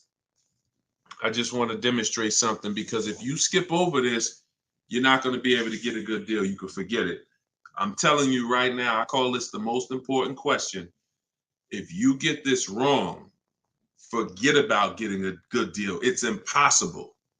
And I'm going to explain why. This is not, if some of you are new here, I don't need to hype anything up. I love math. So I make math simple. You might not love math. I love math. And I know that when it comes to cars and buying versus leasing, it's a numbers thing. It's a math thing. And I'm telling you that if you're not going to keep your car long enough for the depreciation to level out, like you can see Chris here on Facebook, he has a car 10 years. Carlos, 10 years. Tyranny on YouTube, 10 years. Okay. Yep, I see you. Kura Cindy on Instagram, 14 years. Jeff Walkus, YouTube, 15 years. Now pay very close attention to this. You'll notice that the way the amount your car is worth today, it's going to be worth almost the same thing next year. It's going to be worth almost the same thing next year. If your car right now is worth, if it's 9 years old and it's worth $8,000, a year from now it's probably going to be worth $7,600. That's when you have beat depreciation. Tap the screen on TikTok if that makes sense. See, if your car is only losing, some of you see these answers, until you are actually keeping your car long enough. It's not about when you pay off the car. A lot of people think that that's the car's paid off. It doesn't matter. The value of the car is going down. This is why I call this the unseen expense. Depreciation is the unseen expense. And so how do we beat it? You can't replace the car in 2 years, 3 years, 4 years, 5 years, 6 years, 7 years. Can't replace it. You have to replace it either after that, or if you're not going to keep it that long, you should be shopping for a lease. And I'm going to show you the numbers before we move on from this. I'm going to make this point very clear. Now, this is step 1 in my book. This is why if you don't get this step, you cannot get a great deal on a car. So Instagram, I just want to let y'all know that if you're enjoying what we're doing, there's a button that looks like a paper airplane at the bottom of the screen. If you could hit that and just quickly in 10 seconds, tap 3 friends or 1 friend, anyone, I don't care. Just invite people over, because I know they'll appreciate it. Because a lot of you guys have friends right now that are outside in dealerships getting overcharged as we speak.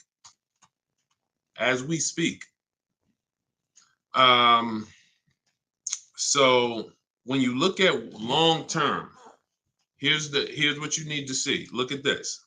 And I'm going to show you to end this question from TikTok, and why this is what I call the most important question. It's the first question: how many years am I keeping the car? Because look at this. I'm going to use an example of this lease deal that Zafrina just got. So now Frina she shops for a 2024 Jeep Grand Cherokee. It's a $65,000 truck. She got an incredible steal on this vehicle. Her payment is $579 a month on a $65,000 truck. No money down.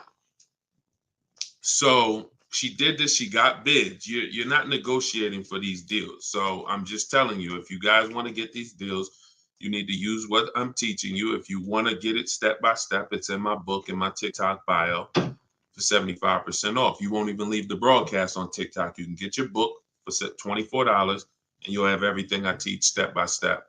And same thing on Instagram, in my Instagram bio. You can get it for 75% off for 30 minutes. So I want to show you guys this. And you know what? That lease deal is too great. I don't even want to use that. Let me use something that our average people are getting no problem. Like, because Zafrina's lease deal was just ridiculous. $579, $65,000 Jeep Grand Cherokee. From home, by the way. 60 minutes. Maybe she put in 90 minutes. It was her first time using this stuff. 90 minutes. So Danielle got $550 a month. First payment was all she gave them, so there was no money down. She got an Audi A3, $44,000 new vehicle. She's paying $550 a month. Now, I'm gonna ask you guys a question. Danielle gets this sitting at home. And look, she said, due to circumstances, because some people like Deshone, she might have had time, a lot of time to do this. You know, I need a car in like 30 days. Well, she said, due to circumstances out of my control, she posted this in our Facebook group. I had to lease something quickly. Yep. I took the course last week. And now, by the way, my book is my course. So don't think you have to get my Maps Academy to get this. My course is 7 steps in video form with coaching from me. My book is 7 steps in book form, and they're the exact same steps with the exact same scripts. So it's just how you, some people like Deshone, I went with the book, like Tiffany, other people who review, and some people do this. So it's all the same. It's just different learning. So the point is, I want to show y'all something. We're making a point here. So she got $550 a month, $44,000 car. How much is every $5,000 on a car loan, everybody? If you're looking, some of you have seen this in a video before. Every $5,000 that when you look at a car, you see it's $5,000, $10,000, $15,000, $20,000. How much is every $5,000 on a car loan monthly payment? Let's see if anybody's seen this. I'll give you guys another. Thank you, Nico Smooth. $100, perfect. Carlos Thomas, $100. Yes. So that is BG Meats. Yes, $100. Perfect. Blooming Chosen One. Perfect. See, so this is why this is important for those of you who are going to purchase, not those of you who are going to lease. You need to know when you look at a car, if you see it and it says $20,000, you need to know that that is about $400 a month. $25,000 is about $500 a month, depending on the interest rate. Great interest rate, you could drop it a little lower, but average interest rate, that's what you need to be looking at. And you need to be, that assumes a 5-year loan.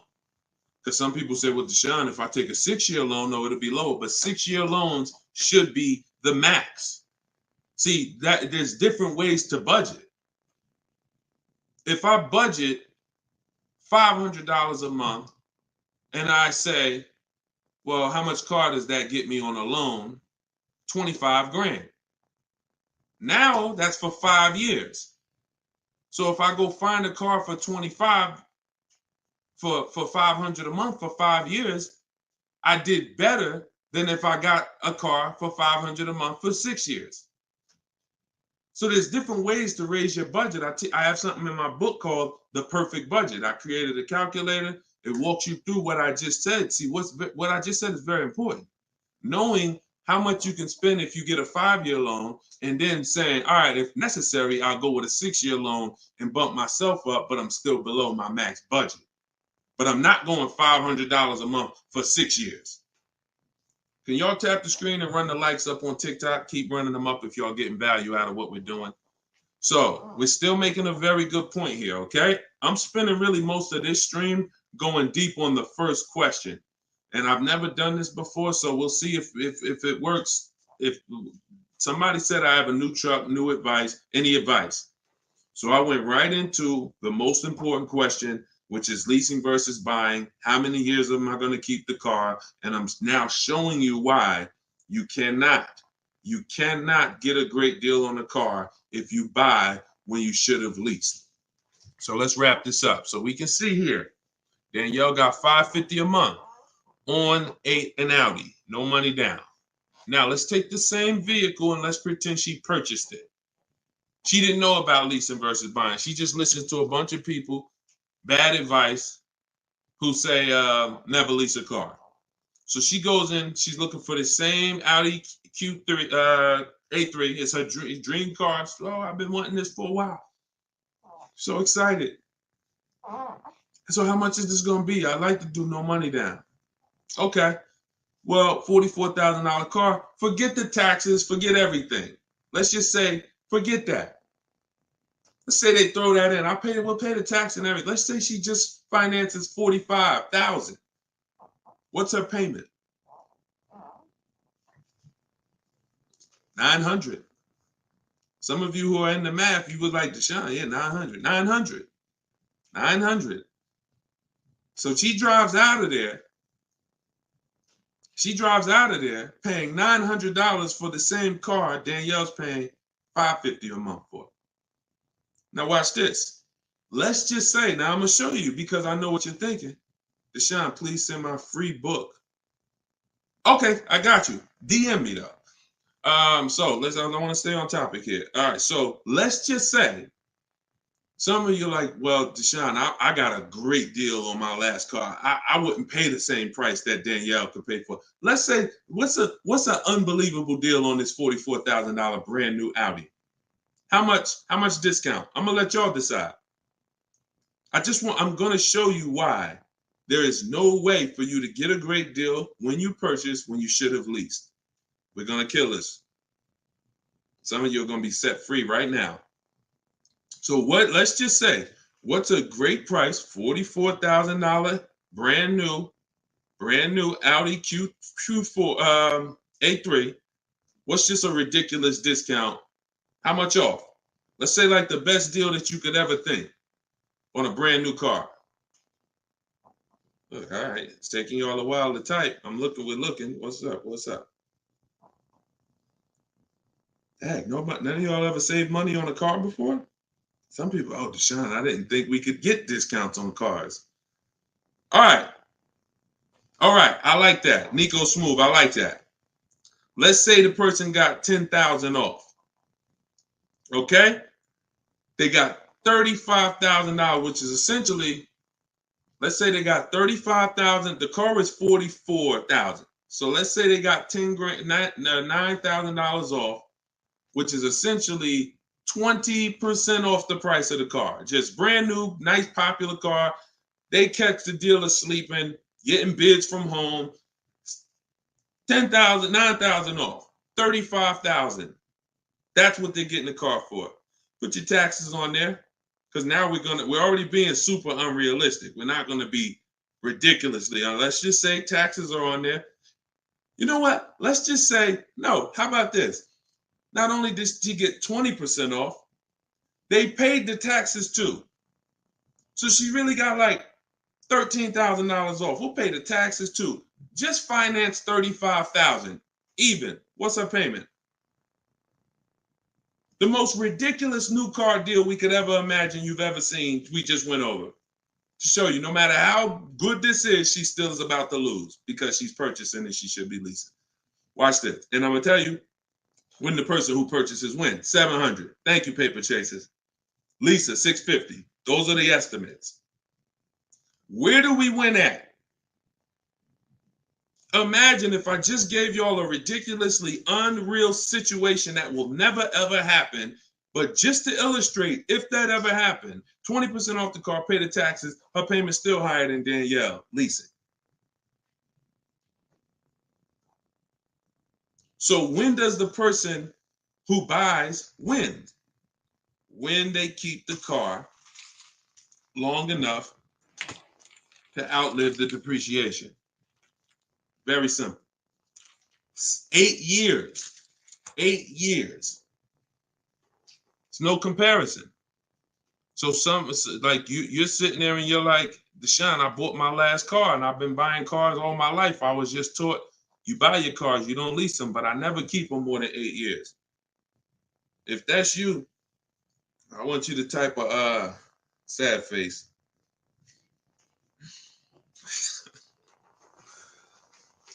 You've lost a lot of money. So what would you rather? Would you rather never hear about this, really go all your life listening to bad advice? And we might wrap this because we still got time. Before we even go back into more questions, we actually may go a little, because some of you are like, Deshone, well, what if you buy a new car, a used car? Because you just compared that to a new car. All right. So let's just go back one more time. Let's pull up Danielle's because we're on that scenario. So we already said Danielle drove out with a $550 a month lease, paid her first month's payment. Best impossible deal that'll never happen, unrealistic, made up, make-believe deal we just ran was still a higher monthly payment. So imagine with somebody who just goes in regular negotiations, maybe gets $2,000 off the list price. They're leaving paying it's people right now paying $800 a month for this car, $700 a month, easy, no money down. If they didn't put money down, some people tell you, oh, you know, well, I'm paying I got an Audi and I'm paying only $6,000 for it. They never tell you that they put 10 grand down. They never tell you that they put 10 grand down. They forget about that because the day they give the dealer 10 grand, they want to forget about it. So they're definitely not going to bring it up in the story. No money down deals. This is what you're doing most times when you're leasing. So let's go back. Let's say somebody decides they're going to get a good price on a used one. Let's just throw the scenario in here real quick to end this. Instead of a $44,000 brand new one, they find one for like 28. Great used car price, 44,000 new. I got one for 28, maybe 4 years old, low miles, 36,000. Great deal, below market deal. Get it for 28. 28. Throw my taxes and fees on there. I'm at 32, 31. What's my payment? 31, 600. Look what I'm buying too, because some of you that's what you think about with a used car. But I like the monthly payments. But Danielle's driving a brand new 44,000, never been titled. She's the first person to sit in this new car smell, like real new car smell. Latest and greatest options and features, full warranty. If anything breaks on the car, she's covered for 4 years. She won't lease it. She won't have the lease for more than 3 years. She's paying $550 a month. A person who's buying this same car is paying $800 a month, $900 a month, and a person who's getting a used version of this, 4 years old, 1 year left on the warranty, 3 years old, 1 year left on the warranty, and they're paying $600 a month. Everyone's paying more than her. And these are lease deals that we get all day long. Everyone's paying more than her. We can put every scenario. Only person that's not paying more than her is somebody who just drives like a 10-year-old Audi, 12-year-old Audi. They go pay cash for it, buy it from Facebook Marketplace or something like that, or people who go to the auctions and get, like a 12-year-old one.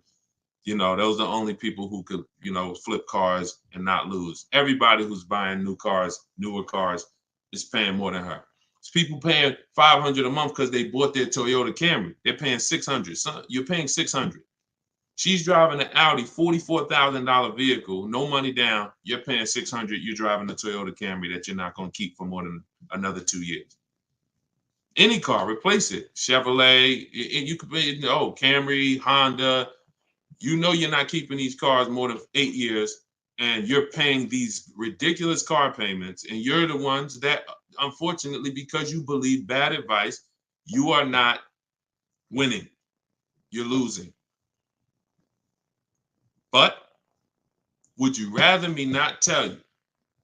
God willing, you're like, man, I'm glad I'm young. I'm going to still buy more cars. Most of you are still going to buy more cars. It's good for you to find this out now rather than you never found out and you just passed it down to your family and your kids. And now They heard they don't lease. Now you got your 25-year-old.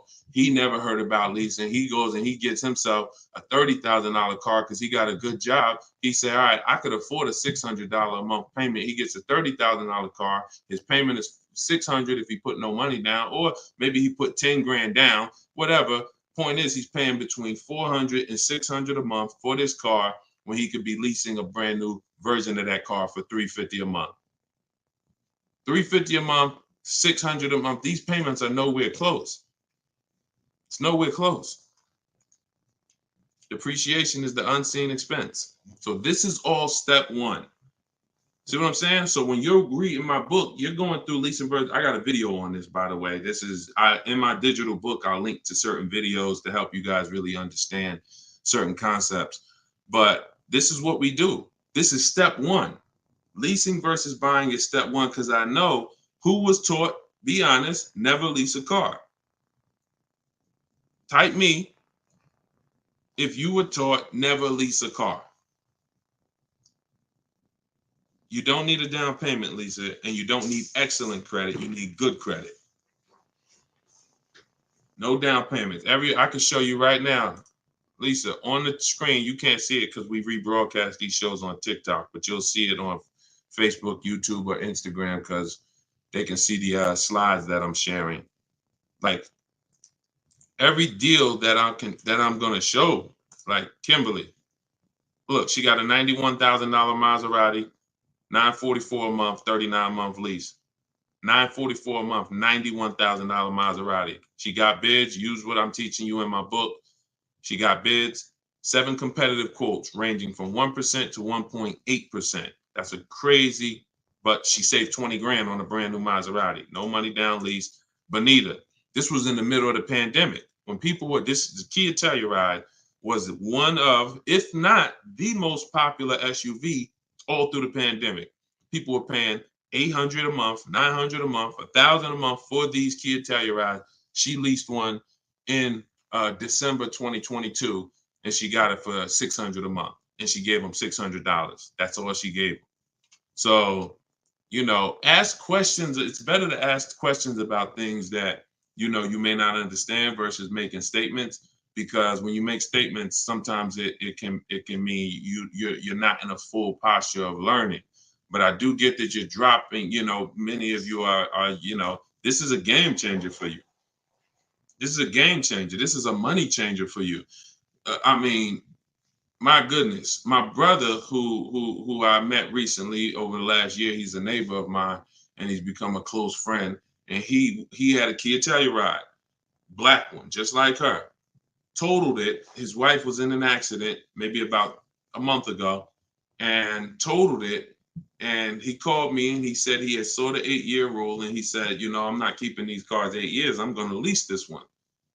You know, he leased a Kia Telluride, and his best offer on the same vehicle he owned was under $500 a month, no money down. It was like $479, $489. He was just paying. Remember, this was a $45,000 Kia Telluride he had. His payment on that car was probably $800-900 a month.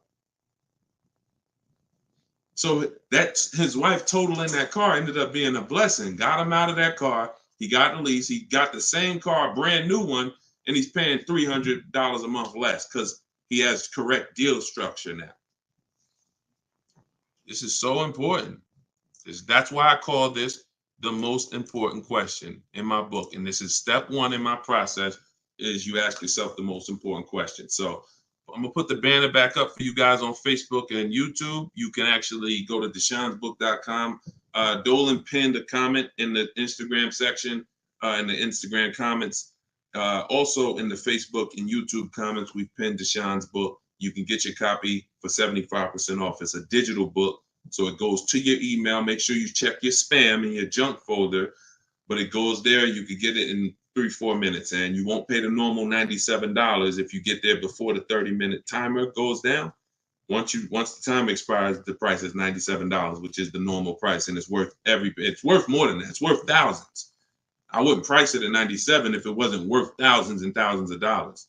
So, but you can get it for 75% off that. You can get it for $24. if you get to my TikTok bio, my Instagram bio before the timer expires. But that's leasing versus buying. That's a quick comparison of leasing versus buying and how there's no way to get a great deal if you buy when you should have leased. No way. So some of you are going to be like, oh, well, I want to transition because I want to get out of my car that I'm financing and move to a lease. You should do that as soon as it makes financial sense. And that means sometimes you have too much negative equity. You can't move right now. So you may have to wait a year or 2 years before you can actually move over. I like that question M asked on YouTube just now. Do you value owning cars without payments? Can you throw that one up, M? Can you throw that one up, Dolan? Who was taught always pay cash for cars? Who was taught, type a $ if you've heard or you were taught that you should always pay cash for cars. Now, I'm going to tell you, in a market like now, it's great to, all right, I see RJ Velez. Now, there's value in paying cash, and I'm going to tell you where it is, and you got to just, there's no one size fits all. See, the problem, what's been hurting you guys is because you've listened to one size fits all car buying advice. So usually whoever is giving you the advice, they're telling you to buy cars the way they buy cars. Tap the screen on TikTok if this is making sense to y'all. If y'all are following this, keep tapping the screen, running the lights up. Let me know that you're following what we're talking about. So here's what's important. If you're listening to someone who tells you pay cash for cars, buy used cars, that's because they do that. Now, if it makes sense for them, then that's great. But we need to look at paying cash. When does it make financial sense? When does it not? It's based on a couple things. First of all, what are you doing with your money? Because some people say, I don't like car payments. Type me if you don't like car payments. Who said, type that, Deshone, I want to pay cash because I don't like car payments. Can we type that? Can we dialogue on this? Car payments. Anybody? Okay. May not be that many of you right now. There are people who say this, but you don't realize that car payments, when you pay cash, all you're doing is saving up a lot of car payments. So that's all it is, unless you just win the lottery. If you get a lump sum inheritance, that's different. But if you have saved up $15,000, $20,000, $18,000, and you want to pay cash $25,000, then all you did was save up a lot of car payments, okay? Or save what could have been car payments. You can put them in a savings account and just have the car payment come out. So you can literally say, all right, I'm going to put this cash, $25,000 in a savings account, and that's where my car payment is going to come out of, so I don't spend that. If it makes more sense for me to pay cash, then I'll take the cash. And when it usually makes sense is when the rates are very high. If you can't get a rate that makes really, good financial sense, and I mean like we get bids for our rates. We make banks bid, we make credit unions bid, we get multiple offers in what I call the bank bidding war. You get this when you get my book too. This is actually a section I wrote. It's like, maybe it's 3 steps to it of how to get the bank bidding war. But once you get those bids, if you can't get a good rate, then it really doesn't make sense for you to pay cash. I mean, it doesn't make sense for you to borrow the money when you can pay cash for it. But there's an exception to this. What people are doing with their money is relative. So let's just say somebody is investing their money and they can get 10% on their money or 12%. Some of you are in real estate. Some of you are in good investments and businesses, investing into small, things that you can get 15, 20% returns on your money. It doesn't make financial sense. If you could get that type of return on your money, why would you want to put it into a car that's going to get you not just a low return? What's the return on a car, y'all? When you pay cash, you pay $25,000 into a car. What is the return on that?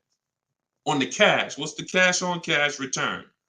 Because I don't want to talk about this much because everyone's not paying cash. It's a small number of you who will, but I want you to be able to know when this is a financial conversation that if you're paying cash, you should understand this. If you got $20,000, $30,000, $40,000 saved up, you're thinking about paying cash for a car, this should be an easy conversation for you to follow. Okay. All right. Actually, everybody said the return is 0. I haven't seen anyone who's correct yet because it's not. The return would be 0 if you put the 25 in and then 5 years later you came back and got your 25 out. That's a 0 return. If you put 25 into an asset and then you come back in 5 years and you used to give me my 25 and they said, well, it's 5 years later, this asset is now only worth 12.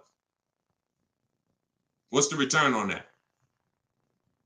What's up, Big Spoon? What's the return? Not 0. It's negative. It's negative. So you wouldn't take money out of investments that are getting you 10%, 12% or more to put into something where that cash is going to be a negative return on your cash. So that's one thing to consider based on who you are. Another thing is to consider if your money's not invested, you're not doing anything with your money, then just keep the debt down. Keep the debt down. Another thing we do is we see if there's any special rates on the car we're buying, because and when rates are high, traditionally, you're not getting a low rate from a bank or credit union. Rates are 6, 7, 8% on average. You're not going to see 3%. But sometimes you'll see 3% as a special rate. That's car specific. So if I'm shopping for a Mazda CX-5, I'm going to check to see, do they have any special rates this month on the car I'm shopping for? It might be 2.9, 1.9, 0% sometimes. And these are instances where it doesn't make financial sense to pay cash.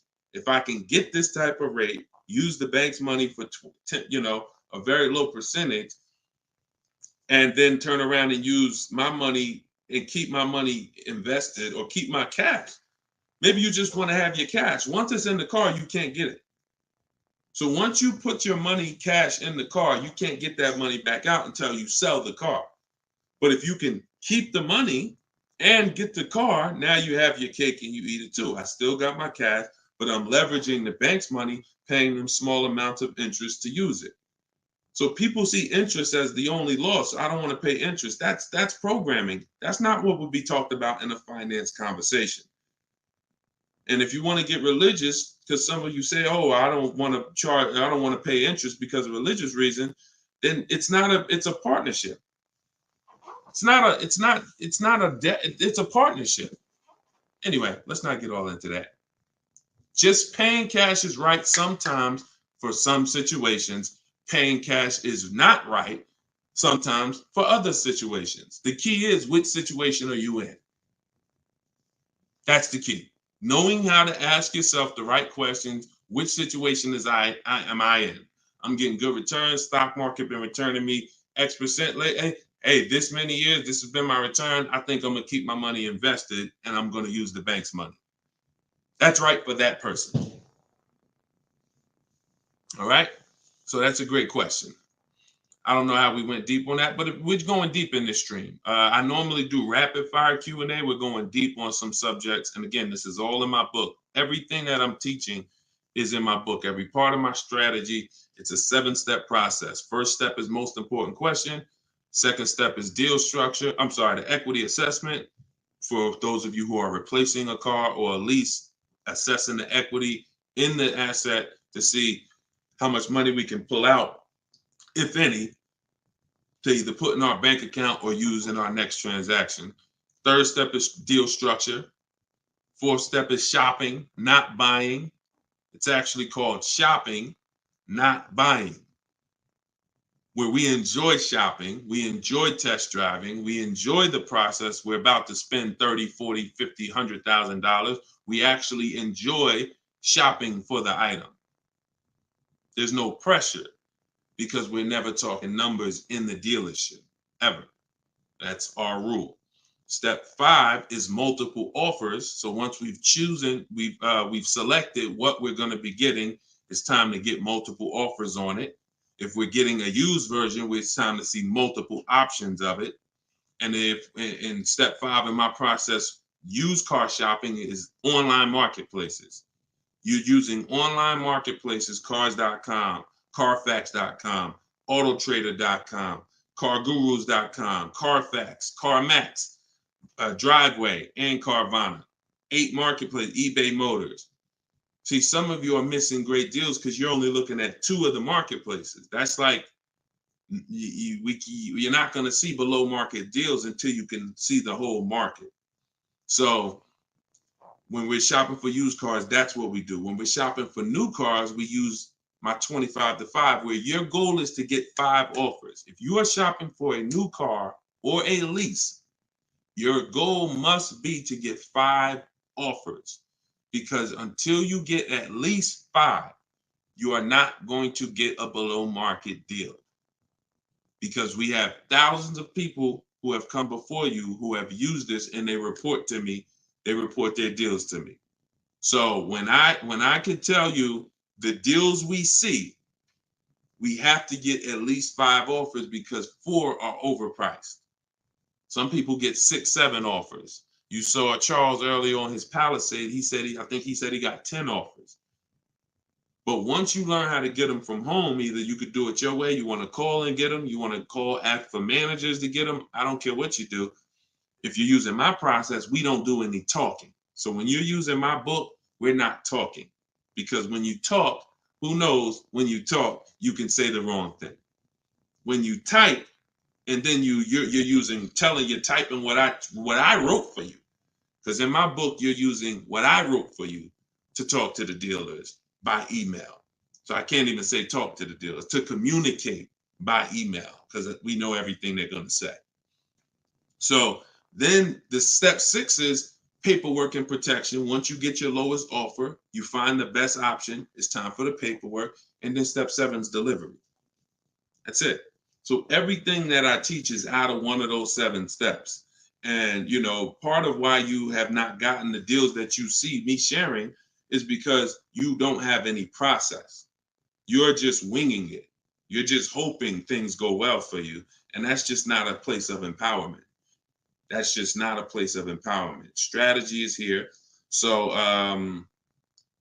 so we went deep on some of what's in that book and what you'll learn if you get it in the comment section, or you can get it in my TikTok or Instagram bio. If you're watching us on TV, you can also scan that QR code with your phone. And as long as you get there before, but now you're seeing why the book's worth $97. I see why you priced it at $97, Deshone. You know what I'm saying? That makes sense. You breaking this down and telling us what's in the book, and it's a digital book with links to videos and scripts and things you copy and paste. Oh, I see why this is a $97 book that you can get for 75% off. $24 before the timer runs out. Go ahead, Dolan. Yeah, this has been good so far, though. I do like this. Are you enjoying this dynamic? If you are, type something. The word something. Let me know you're enjoying this. All right, this is from TikTok. I'm told lease deals are new each month. Yep, they usually are. Why shop if brand has same financing deal? There's no same financing deal. So lease deals change every month. I'm going to make sure I'm trying to understand your question right. I'm told lease deals are new each month. Lease deals usually change every month. Sometimes they'll run the same one for 2 months, but usually something changes about the lease deal either every month or every 2 months. Why shop if the brand has the same financing deal? Well, we're shopping for offers. So shopping is to get offers. The financing versus leasing is the first question you should be asking yourself, though. Because as we spent a long period of time talking about earlier in the stream, one offer is not, you can't get a great deal if you buy when you should have leased. So if you didn't see that, definitely watch the replay on YouTube or Facebook. But the financing and lease deals are extremely different, and they're going to be entirely different prices. And we can't even another thing you're doing, if you're buying a car, looking at the special finance deals is important, because that's how we see if they have 0% or 2% or 3%. But looking at the lease deals is absolutely pointless. Looking at the lease offer I don't even call it a deal. It shouldn't be called a deal. Anything that 100 people can come in and get is not a deal. You're not going to offer a deal to 100 people and say, hey, come on in and we make almost no money. See what Charles paid, look, on his Palisade, $48,000 Palisade, he's paying $597 a month. Sean getting he got his F-150 Lightning XLT, $73,000 truck. His lowest bid, he saved, he got it for $4,999, what's this? $21,000 off is what he got. We're showing it on the screen right now in case you think we're capping. We don't need to. This is, look, Frina, y'all saw Frina, 579. This is Tiffany, who wrote us in when she got her deal using my book. She said, I believe we got a good deal from what we learned from the book. Look, it was a $44,000 MSRP that she got $6,530 off the price. That was her lowest bid. So you're nowhere close to what normal people are paying and what is advertised on these vehicles. What's advertised on these vehicles is not a deal. A below market deal is something where the managers don't really want to make it. But you know what? It could happen for a number of reasons. Somebody wants to beat their competition. Sean said he had to go 100. We shop out of state. You'll get very used when I walk you through shopping from home, and you'll see. I mean, if you're gonna do it your way and you get used to it, you'll see you're in more control. You're in control. So, but a lot of times your best offer is gonna come from a dealer that's not close to you, because the dealers that are close to you feel like, why do we need to give them a deal? They're gonna come in anyway. Because that's what most people do. You're going to walk in the dealer anyway, and you're going to talk numbers and try to negotiate. That's what most people are going to do. Why do we need to give these people deals? But this person who is now talking to multiple dealers from home, they hold the cards. We hold the cards. And then one person wants to beat everybody, and they do that. But you gotta, I'm going to say this, and then Dolan, throw the next question up. If everyone could get below market deals, then they wouldn't be below market deals. They would be normal deals. It would be the average price. Y'all, is that clear? Is that clear? If everyone could get below market deals, if it didn't take strategy to get below market deals, then they would just be regular deals. All right, this is Rhino from YouTube. What is a good range of credit score to go for a lease? Great question. Anytime you guys hear a question you like, just start tapping the screen, please. Appreciate y'all continuing to run the likes up on TikTok. What is a good range of credit score for a lease? So what I teach is the parameters. It's more about profile versus just score. The score is one step of your profile. It's one portion of your profile, score. But you also have income. You have something I call comparable credit. I don't call it that. The bureaus call comp credit, which is you've had a car loan before. So you could have a lower than fair credit. You want to be in at least fair. If you're in the fives, I wouldn't go a lease route. I would go a different route, which I have in my book. You get a smart car, set yourself up for a lease. Not the smart car that y'all thinking of, those little ones. It stands for saving money at the right time. We get the smallest car we could get a loan on, pay the payments for 2 years, then we flip into a lease. Because again, payment history weighs very big. So, but if you're in the 620, 630, but you got on-time car payments for the last 3 years, 2 years, 5 years, you might have, high balances with your credit cards, but your car payment has been paid on time, but your credit score is low because you're using a lot of your available credit. So in that case, you got a great shot of getting a lease because you're replacing a car, you're replacing a payment, you're not adding a payment. But usually, 650, 660 and up. 660 and up is usually the best to stay out of that manipulation zone. But again, if you have a lower score than that, but you have good income, good, you've been at your address a long time, these are things that weigh in the profile. You've been on your job a long time, versus, hey, you might have a 700 score, but you only been on your job for 6 months. That could affect you. So it's not just score, it's profile. But most leases are easier to qualify for than you guys would believe.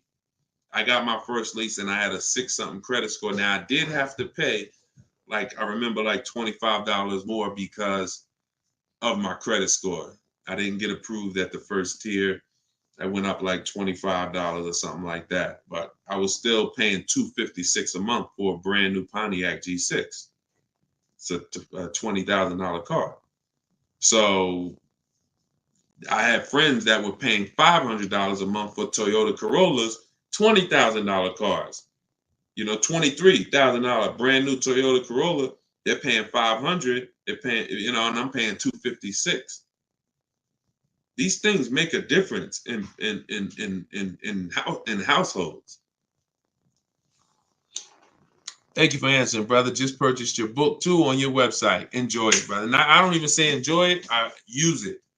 Use it. And there's 2 ways to use it. I don't recommend going through the book and then shopping. I recommend you don't, the book is written in a way where I ask you, it's like if you called me and said, hey, D, what's my first step? Here, do this, and then call me back.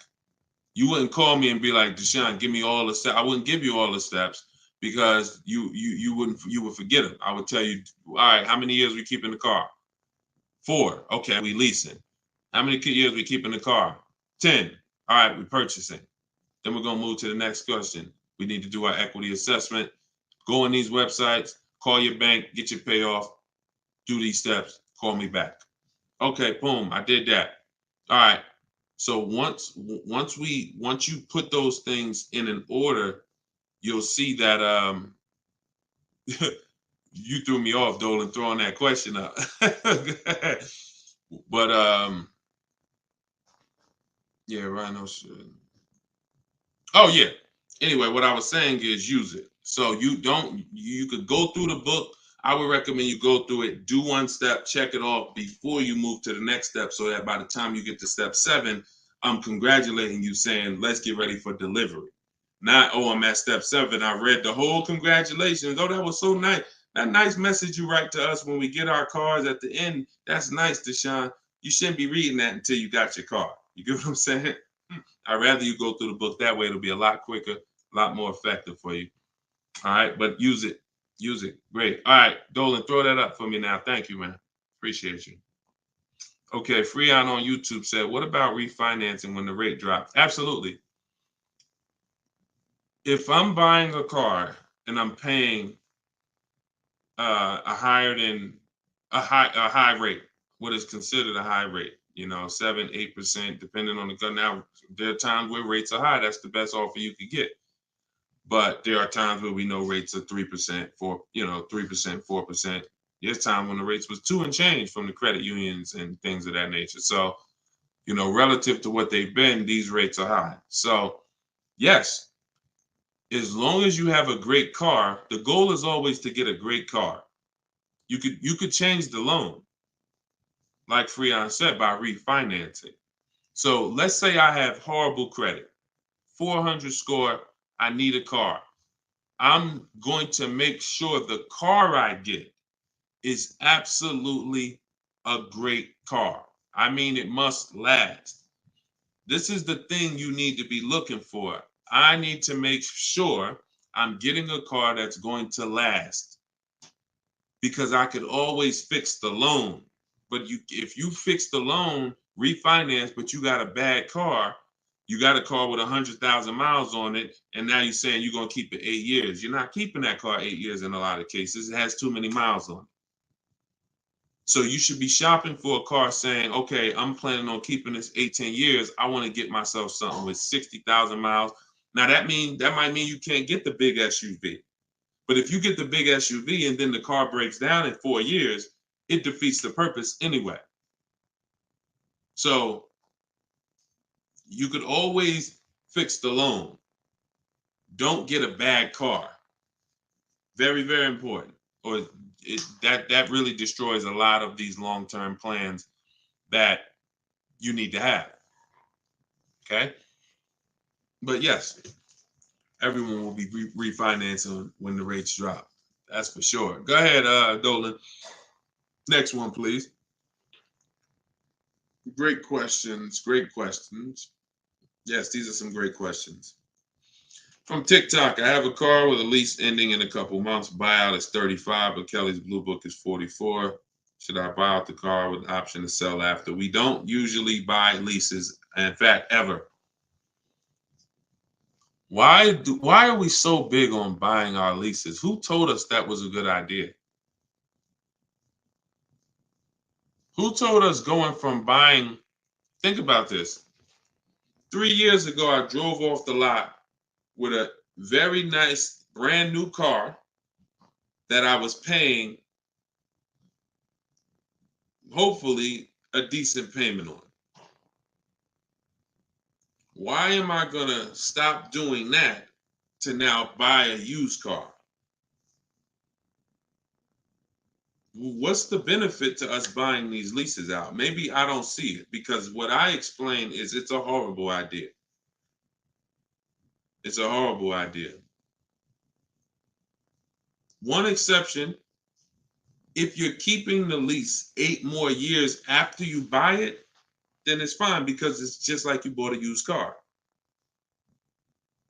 So you really kept the car how many years if you leased it for 3 years and you're keeping it another 8? See what I'm saying? 11 years. So you're going to win. It's still a bad idea, but you'll win somewhat if you keep the whole car 11 years, because I'm going to tell you why. Once you get the used car, you reset everything. You got that's a whole separate transaction. If you lease a car, your payment on that lease is going to be, let's just say your payment on the lease is $450 a month. What you're going to find in most cases, if you buy the lease out, to get a $450 a month payment, you got to take a 6-year loan. To get a $450 a month payment, you got to take a 6-year loan. So you already leased the car for 3 years, and now you're purchasing the balance for another 6. You leased the car for 3, you're purchasing it for another 6. That's 9 years. So why did I just say the only way to win when you buy your lease is to keep it at least 11 years? Because how many years of payments are most people going to have? 9. 9. 9. Can we let that sink in? A person who buys their lease, like most people are going to buy them with 6-year loans, you're paying for 9 years on the same car. 9. Even if you get a 5-year loan, 8 years on the same car. So it'd be a shame to go pay 8 years on the same car and then turn around and do that all over again.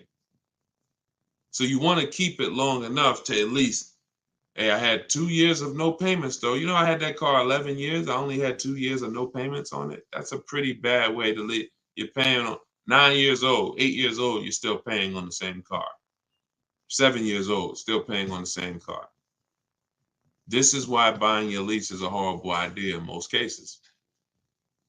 From the start, you should either be leasing or you should be buying a used car. It's one or the other.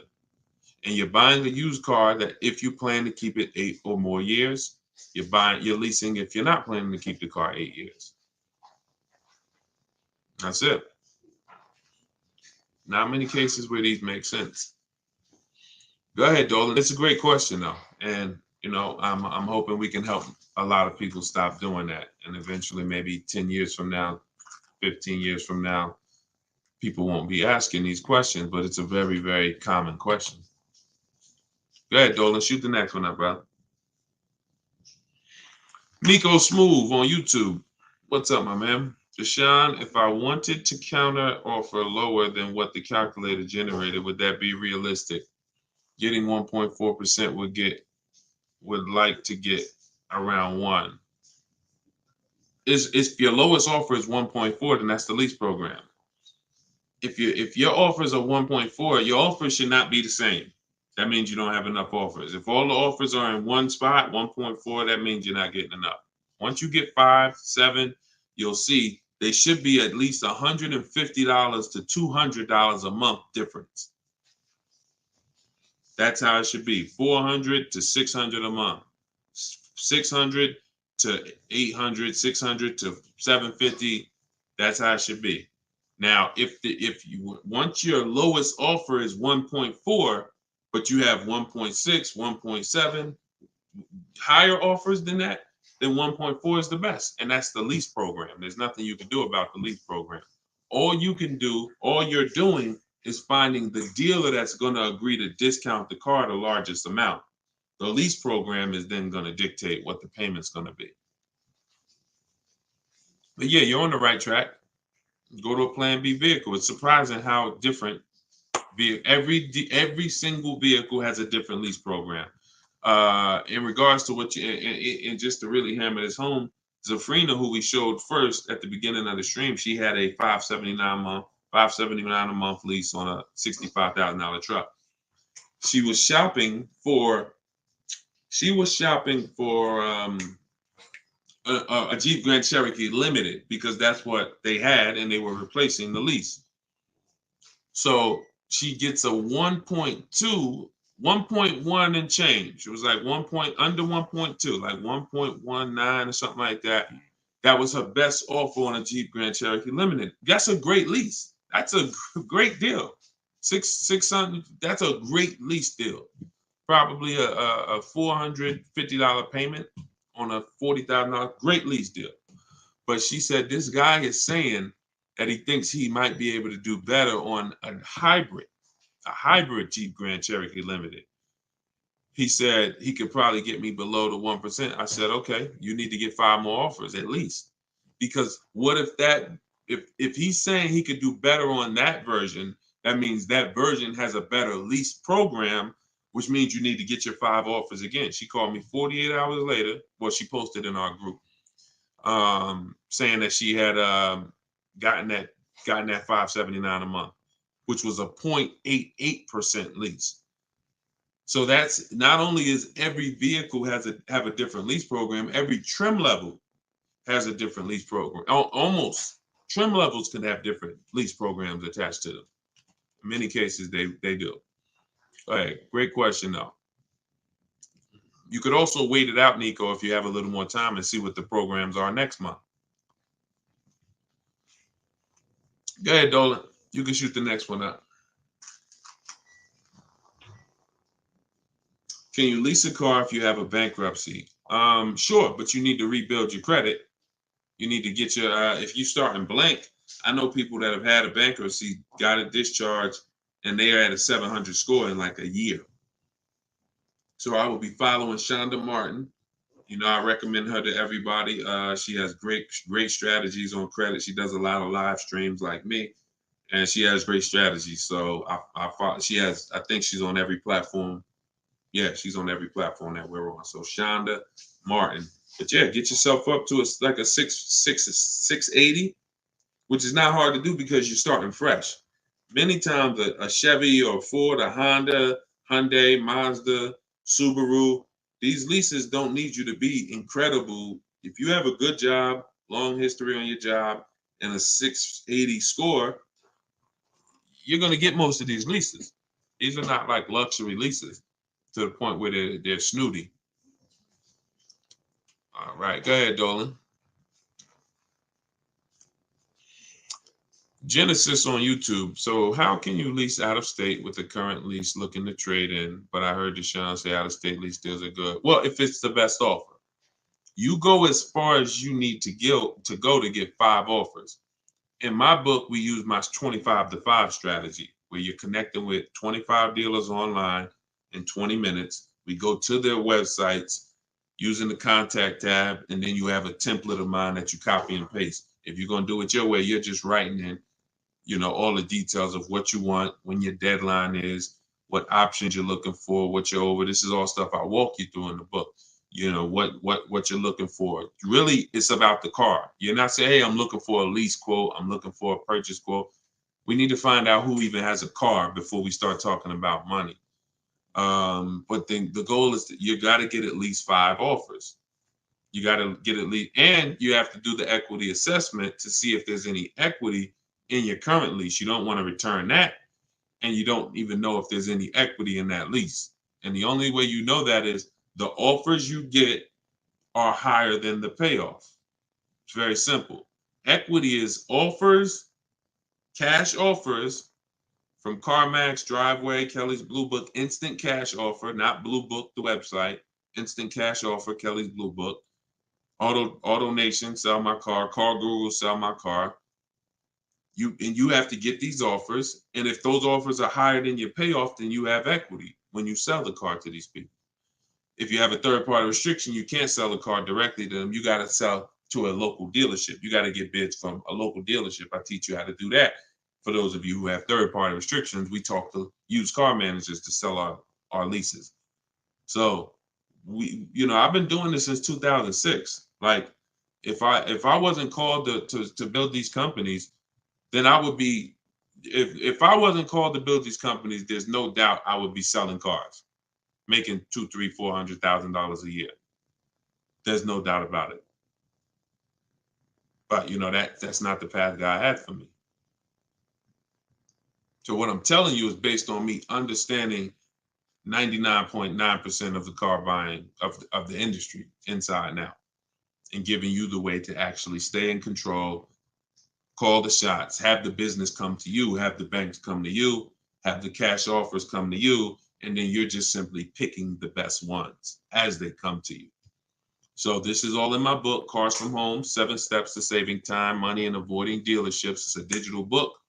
You can get your copy for 75% off in my TikTok bio, in my Instagram bio, or we have a comment pin. Dolan, can you post the comment for everybody again on Facebook and YouTube? Just copy and paste that comment for everybody.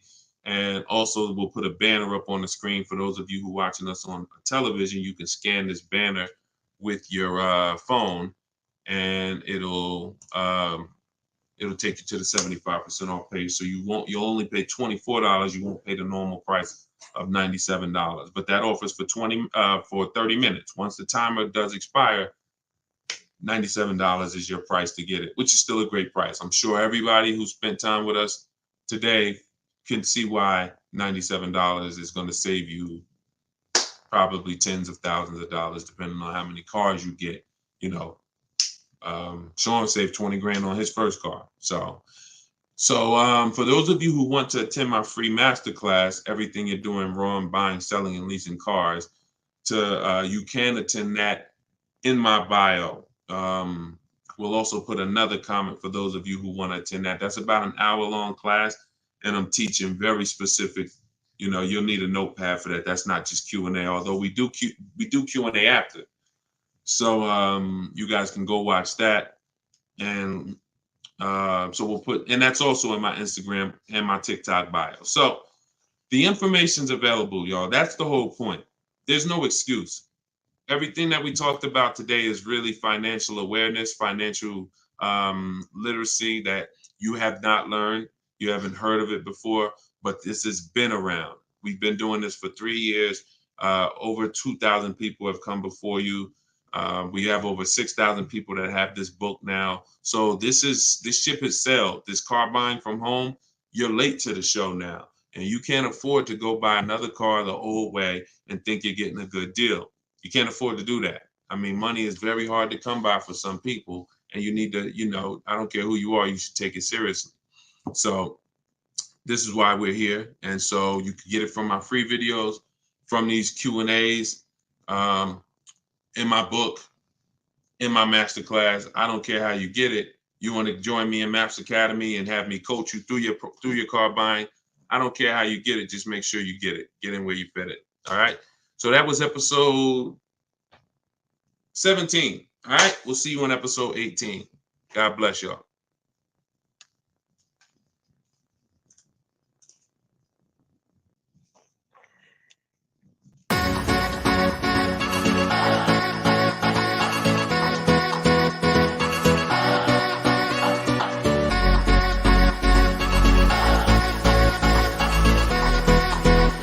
The worst possible thing you could say when you walk into a car dealership. I spent 5 years with Mercedes-Benz, 5 with General Motors, and the worst thing a person could say when they walk in is, if you could just get me to this payment, we got a deal.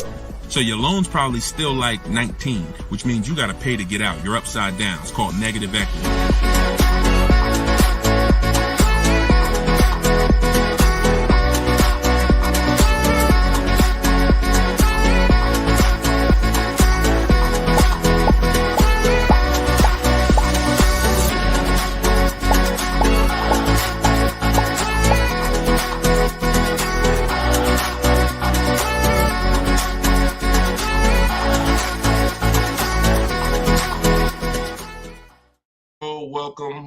Welcome. This is episode 17 of Car Shopping Questions and Answers.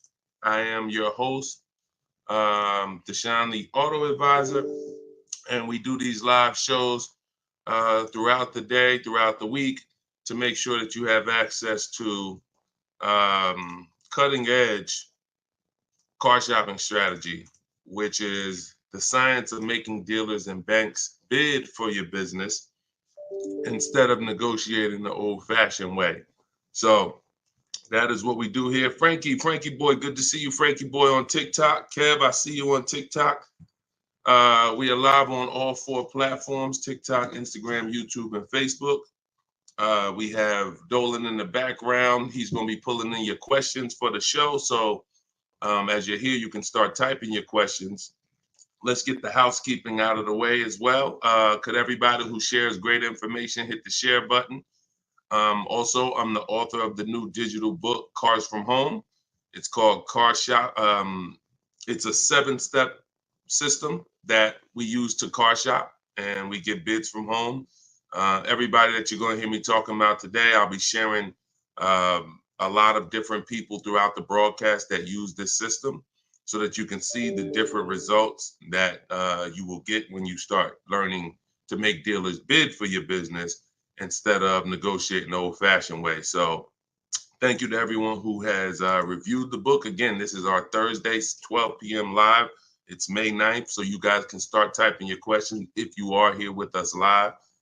And for all of you who do want your copy of my new book, Cars from Home, 7 Steps to Saving Time, Money, and Avoiding Dealers. We have a link in the comment section on Facebook for you guys. We also have a link inside my TikTok bio, inside my Instagram bio, that you guys can use to get your 75% off your copy. So you won't pay the $97 price. You'll pay $24, but it's only for 30 minutes. So once the 30-minute timer is up, the price is $97, and it's a great price. So all of these people you'll be hearing throughout the show have used the strategies that are in this book to save thousands and thousands of dollars from home. And that's where I'd like you to be as well. So Dolan, as you get the first questions coming in, feel free to throw them up, and we'll get right to it, y'all. Let's go. Whenever you don't see the banner above me, you know we're actually live. When you see the banner, that means we're rebroadcasting, because we do rebroadcast this show throughout the day. But whenever you don't see the banner, that means we are absolutely live. Okay, so start typing your questions. Type them fast, and we'll get to it. T. Del Mar on Instagram. I'm leasing. Now test drive. Why do I ask for an older salesperson? Won't any salesperson be okay? No, any salesperson will not be okay. Some salespeople will bring you in for a test drive, we talk to people who are experienced in the dealership. So when we talk to them and we ask them, do they have a car that we're coming to see? We know 9 times out of 10, they're going to be honest with us. You get a new kid on the block or a salesperson who doesn't care about this stuff, they'll get there. Who's ever gotten to a dealership, was coming for a test drive, and then the dealership said, oh, that car got sold, or that car is not here anymore by the time you get there? If you've ever had that happen, type me. You set up a test drive, you come in, oh, I was coming to see that car. Oh, it sold like, 2 hours ago. It just sold. See, when you're dealing with experienced salespeople who are honest, exactly, Peaceful Grace on TikTok, you understand. So this is why every step that I teach is important. Even things that you might see, okay, why is he telling us ask for this person? It's because if you don't, you run the risk of running into a salesperson who doesn't care. Oh, they'll get there and just, oh, well, that car sold, but hey, I might have another one. Let's look at some other ones. No, we don't go for that. We don't go for that. Our test drive is strategically set up to try to guarantee a successful test drive where we can be in and out that dealership in 20, no more than 30 minutes and coming home. Okay, let's go. Nothing is left to chance. All right, go ahead, Doe. Let's shoot the next one and keep your questions coming, everybody. We'll try to get through as many as we can.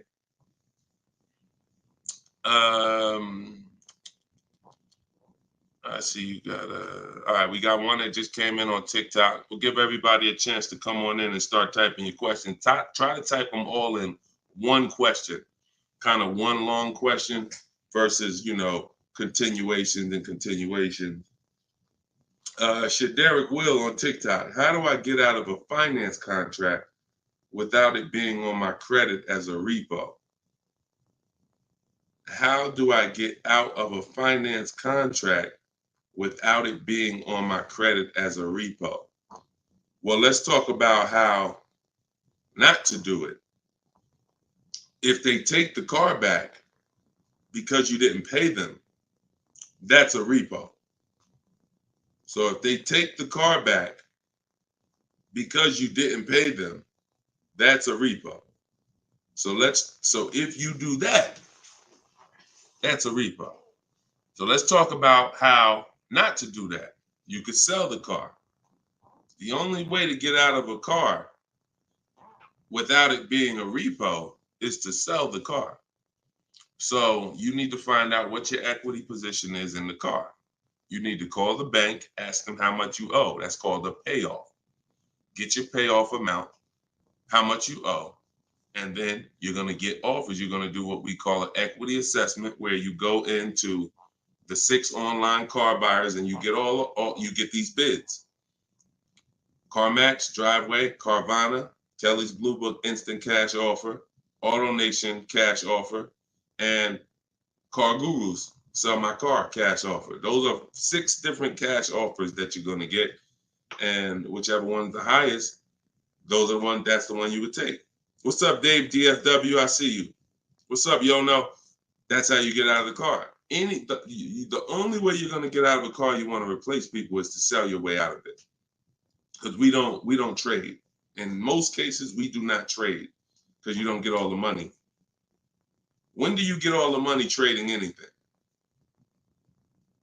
You know what I'm saying? Who can tell me an item that when you trade it, you get the most money possible for it? I'll wait. Anybody?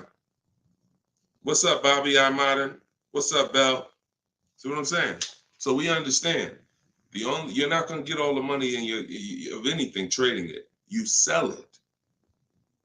That's the way. And most times you guys are taking $2,000 to $3,000 to $4,000 less for your vehicles, trading them.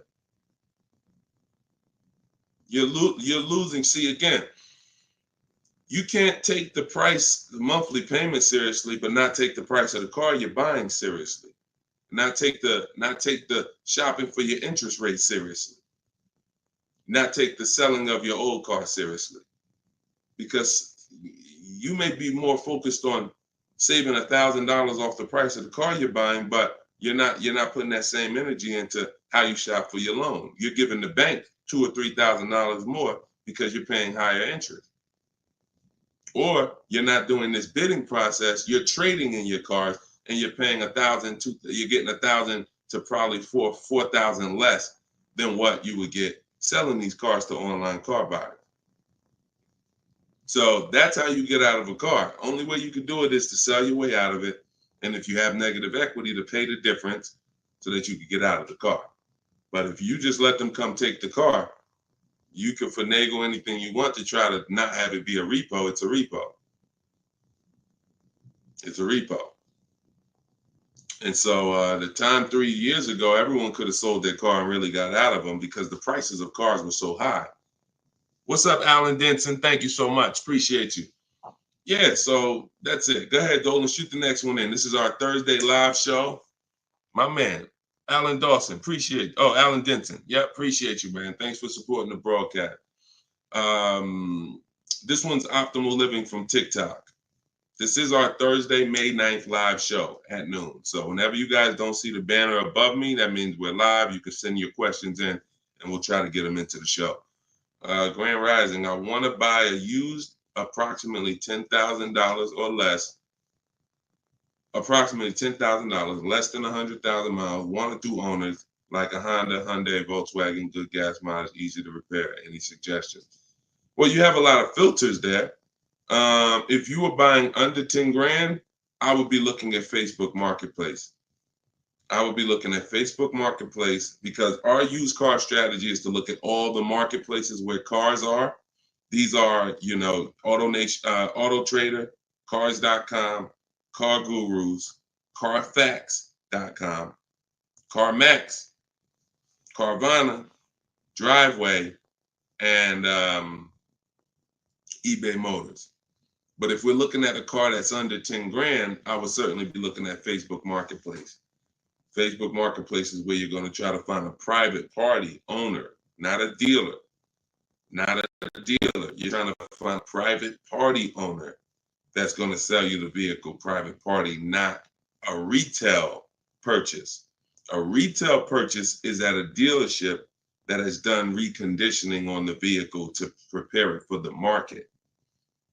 And so you're paying for that. You're paying probably 10% more for a retail purchase because it goes through the retail process. But if I'm spending under 10 grand, I'm looking at Facebook Marketplace to look at to get a private party sale where I could save probably another 10%, maybe a little more below the retail price.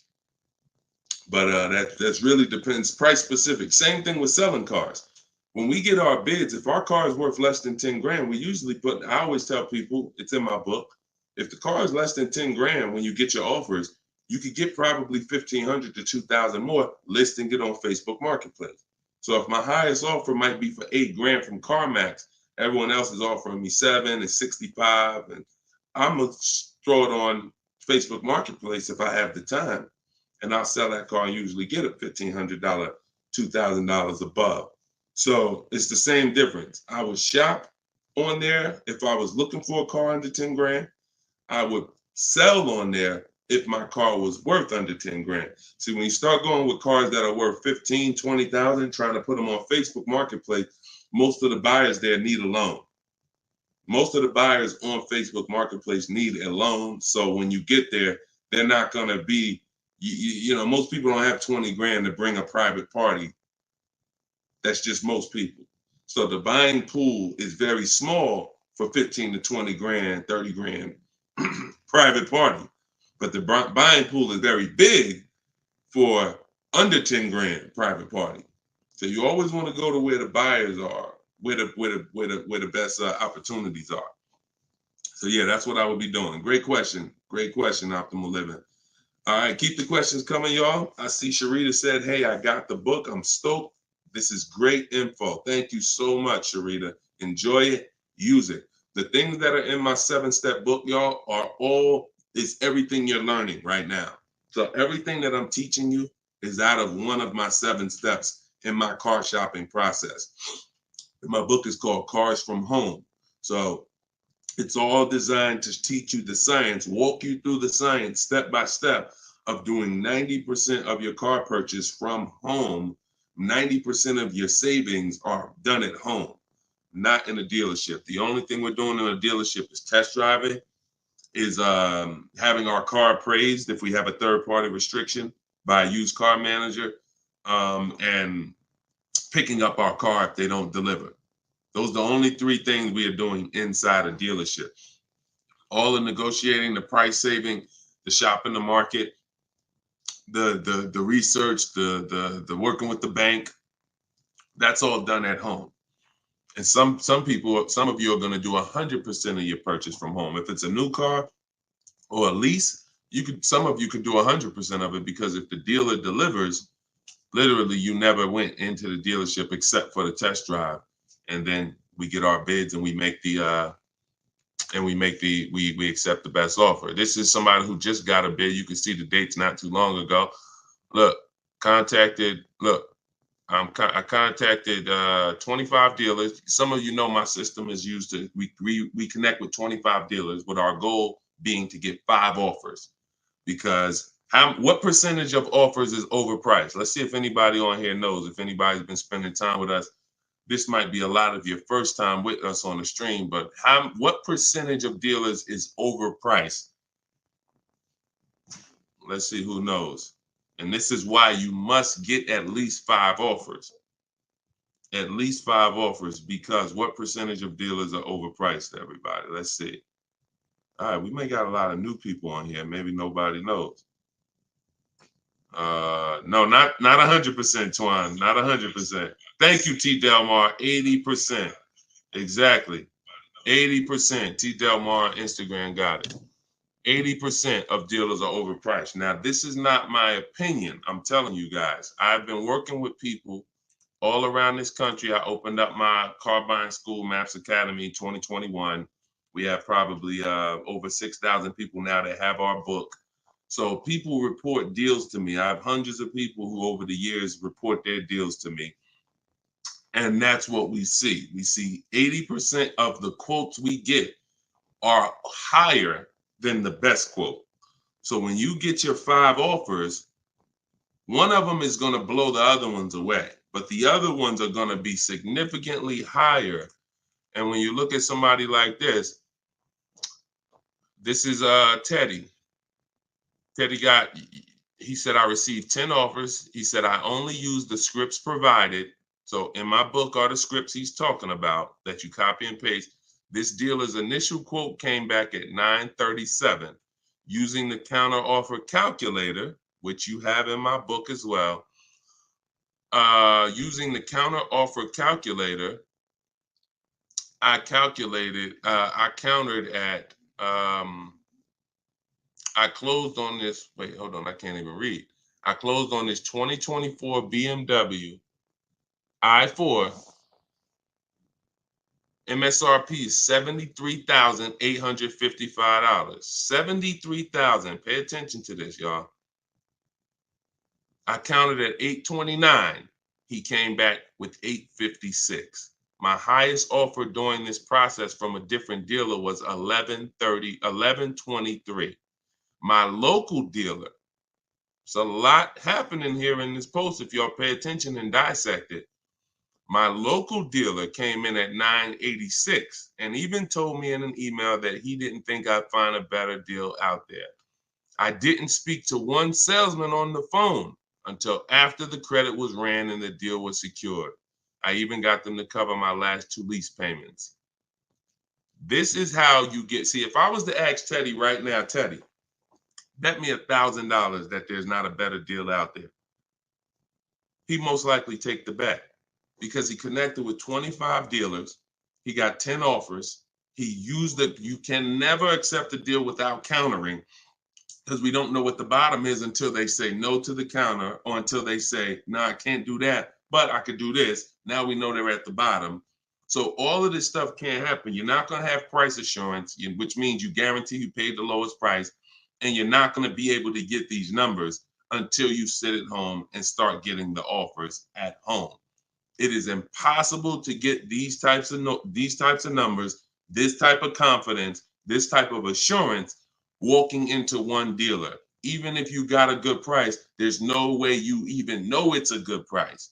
until you have enough offers to know this one right here is the best offer. He might have thought his local dealer was making him the best offer at 890. What he said, his local dealer came back 986, because remember, he has other offers that are 1100. But if he accepts that offer, he's never pulling away in this BMW for $856 a month, a $73,000 vehicle. Now, again, I'm gonna ask y'all before we pull up the next question, and we are live right now. It's Thursday, it's May 9th, and this is our 12 p.m. show. Once again, I'm gonna ask y'all a question. When you look at what he's paying, some of you have seen every $5,000 on the price of a car is how much a month? Every $5,000, because this is a $73,000 car. Now I'm going to talk to some of you who don't understand leasing, some of you who are taught you always buy your cars no matter what, and I'm going to show you what this car would have cost him monthly, if he didn't know that leasing was better for him because he doesn't keep his car 8 years. Thank you, Gerard Young. Every $5,000, Gerard just answered. Emo also answered it on YouTube. The question was, every $5,000 on the price of a car is how much per month? Approximately $100 a month. So when you look at a $20,000 car, automatically you should think $400 a month. You're looking at a $40,000 car, that's $800 a month. You're looking at a $50,000 car, that's $1,000 a month. 5 years on a 5-year loan. You're looking at a $70,000 car, y'all. That's $1,400 a month. $1,400 a month. His car is $73,000. Not to mention, there's people right now that are driving this same exact car Teddy got, same exact BMW, $73,000. They're paying $1,400 a month. He's paying $856. Are y'all getting this? Are y'all getting this? So my book is in my TikTok bio. Click the link there. You can get it for 75% off. You won't pay the normal $97. Go ahead, Dolan, shoot the next question up. Instagram, you guys can go to my Instagram bio and get your copy for 75% off. And it is a step-by-step formula for how to get these deals. That's everything I talk about on these shows. Go ahead, Dolan. Shoot the next one up. Leo, I've been selling cars for 20 years. This young man is speaking the truth. Man, I appreciate it. See, and this is what the 20% of dealers do. The 20% of dealers have no problem, admitting the systems that we teach are better. Because we're not trained as car salespeople. Sometimes you think car salespeople are really trained. The only thing we're really trained on is negotiating and how to get you to say yes. We're not trained in finance, not trained to teach you about leasing. We're not trained to teach you about negative equity, depreciation, all this stuff that we should be trained on because you're buying a depreciating asset. We should be telling you, listen, based on our financial training, if you're not keeping your car 8 years, your best option is going to be to lease. Because when you buy your car is going to go down in value so much over the 5 to 8 years you have it. If you turn around and replace it, you're going to lose all that money. Your car is going down in value way too much over 5 to 8 years for you to turn around and replace the car right after that. You need to keep it after that. That's when you keep it. 8 years of that's when you keep it, because now you're like, man, I put all this money in this car. Yes, it may not be worth what I bought it for, which was $40,000 8 years ago. It might only be worth $10,000 today, but I'm going to keep it now because 3 years from now, it's going to still be worth probably $8,000. It might be worth 10 today, but because it's 8 years old, in 2 more years, it'll be worth $8,000. I'm not losing that much money anymore. You are not winning with buying cars until the car is not depreciating that much anymore and you still own it. Okay? If y'all clear with me on that, just tap the screen. Run the likes up on TikTok if y'all are getting what I'm telling you. If you're getting what I'm telling you, hit the like button. If you're on Instagram, if you're on YouTube, if you're on Facebook, hit the like button if you're clear on what I'm telling y'all.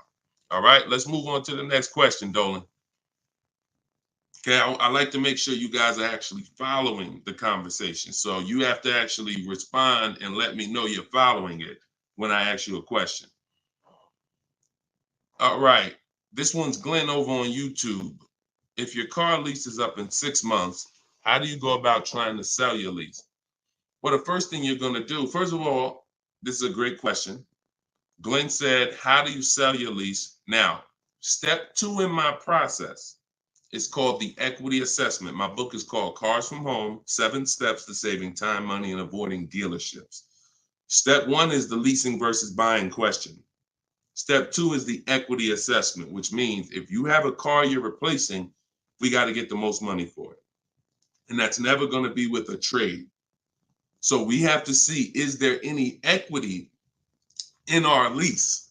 Now, we are not assuming this. We are going to do this process and see, because some leases have no equity. Some leases have a good amount of equity. Like, hold on, I just had somebody write me talking about equity they got in their lease. Hold on.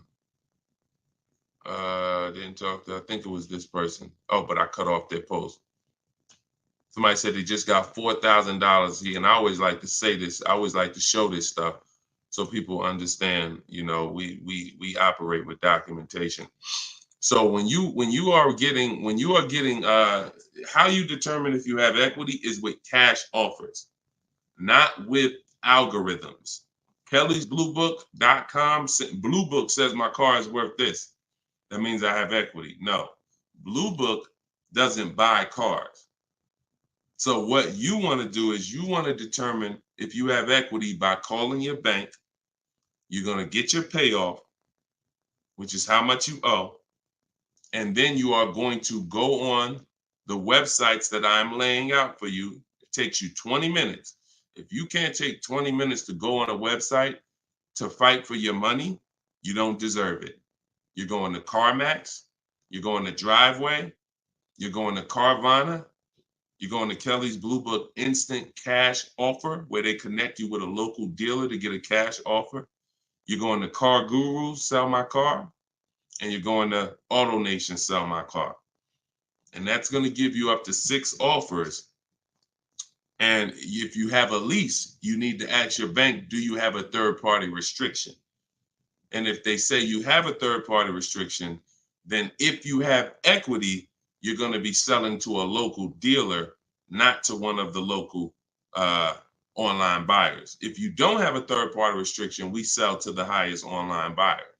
If you do, we sell to the highest bidder among used car dealers. So it's just simple. There's different processes. I don't teach one size fits all car buying. So some of you who have a lease with a third-party restriction, you're going to use one strategy. Those of you who don't have a third-party restriction, you're going to use a different strategy. Those of you who don't have any money you owe on your car is paid off. You don't need to call your bank. You just need to go on those websites and get the offers. So, and when you're on there, if you have a lease, there's going to be a part where it says, is your car owned, financed, or leased? You want to put owned. It's very important. Don't put lease because it triggers something in their websites. So that's step 2. I go over this thoroughly in my book. This is called the equity assessment. You can't, listen, you need to get bids. Bids. That is my favorite word, that multiple offers. The reason why you are not saving the money that you could be saving is because you're not getting bids. The reason why you don't have the confidence when you leave a dealership that you got the best price is because you're not getting bids. It's very simple. Start getting bids and you're going to save more money and make more money selling your cars, and you'll see why we don't trade in cars. That's the equity assessment. Okay? Step 2 in my book. Go ahead, Dolan, shoot the next one up. All right. Yep. Wanda said my last lease had 5,000 in equity on TikTok. Amen. I sold the lease a couple years ago when prices were super high. I made $10,200. My mother did. I made $9,000 on my Jeep Grand Cherokee. That was in 2021, I believe, 2021. Yep. It was ridiculous money. So the 9, 10 grand, 12 grand lease, those are not really there anymore. But we still see people that are making 2 and 3 and 5,000 for sure. Rudy on Facebook, how are you? Good afternoon, Deshone. I'm new to the live stream. Welcome. Who's new to the stream? If this is your first time here, type 1. Type the number 1 if this is your first time here. I'm looking for a 2020 SUV, Mercedes GLB 250, 4MATIC, less than 20,000 miles. Drives over 120. I see you, Yvette. Drives over 120 miles daily. We have been looking in different car websites. Still haven't found one that matches our max of 30K. Any suggestions? We live in New Hampshire. We've been looking in Massachusetts as well. Should we be expanding our searching area? Thank you for your help and keep up the great work. Absolutely. Yes, you should be expanding your search area. If you're looking for a 3-year-old vehicle with less than 20,000 miles, right now, you got to look at the age of the car. When you're searching for a used car, you got to remember a car comes out the year before the year we're in. So if a car is a 2020, it was released in 2019, most likely, which means you're calculating the age based on then. So if you're looking for a car that was released in 2019, and right now we're in 2025, you're looking at a car that's 6 years old. If you're looking at a car that was released in, 2022, and we're in 2024, then it's 2 years old. So you need to look and say, okay, how old is the car I'm looking for? And then we can look at the mileage. Because if you're looking for a car that's 4 years old, but you're looking for it to be driven 20,000 miles or less, that means you're only looking for a car that has a 5,000 a year average. That's going to be very tough. I like to go with it. I like to look at 10,000 a year, and then I like to go to 12. Now, we're talking about how we expand the search of our used cars, because the whole goal is to expand the search slowly. So if you were looking at the 2020, 20,000 miles, now go up to 30,000 miles. I would go up to 40,000 miles, because 40,000 miles still means it's driven lower than average. Just to show, so average miles is 10 to 12,000 miles a year. If you get a vehicle and it's 4 years old, it's driven 10 to 12,000 miles a year. It has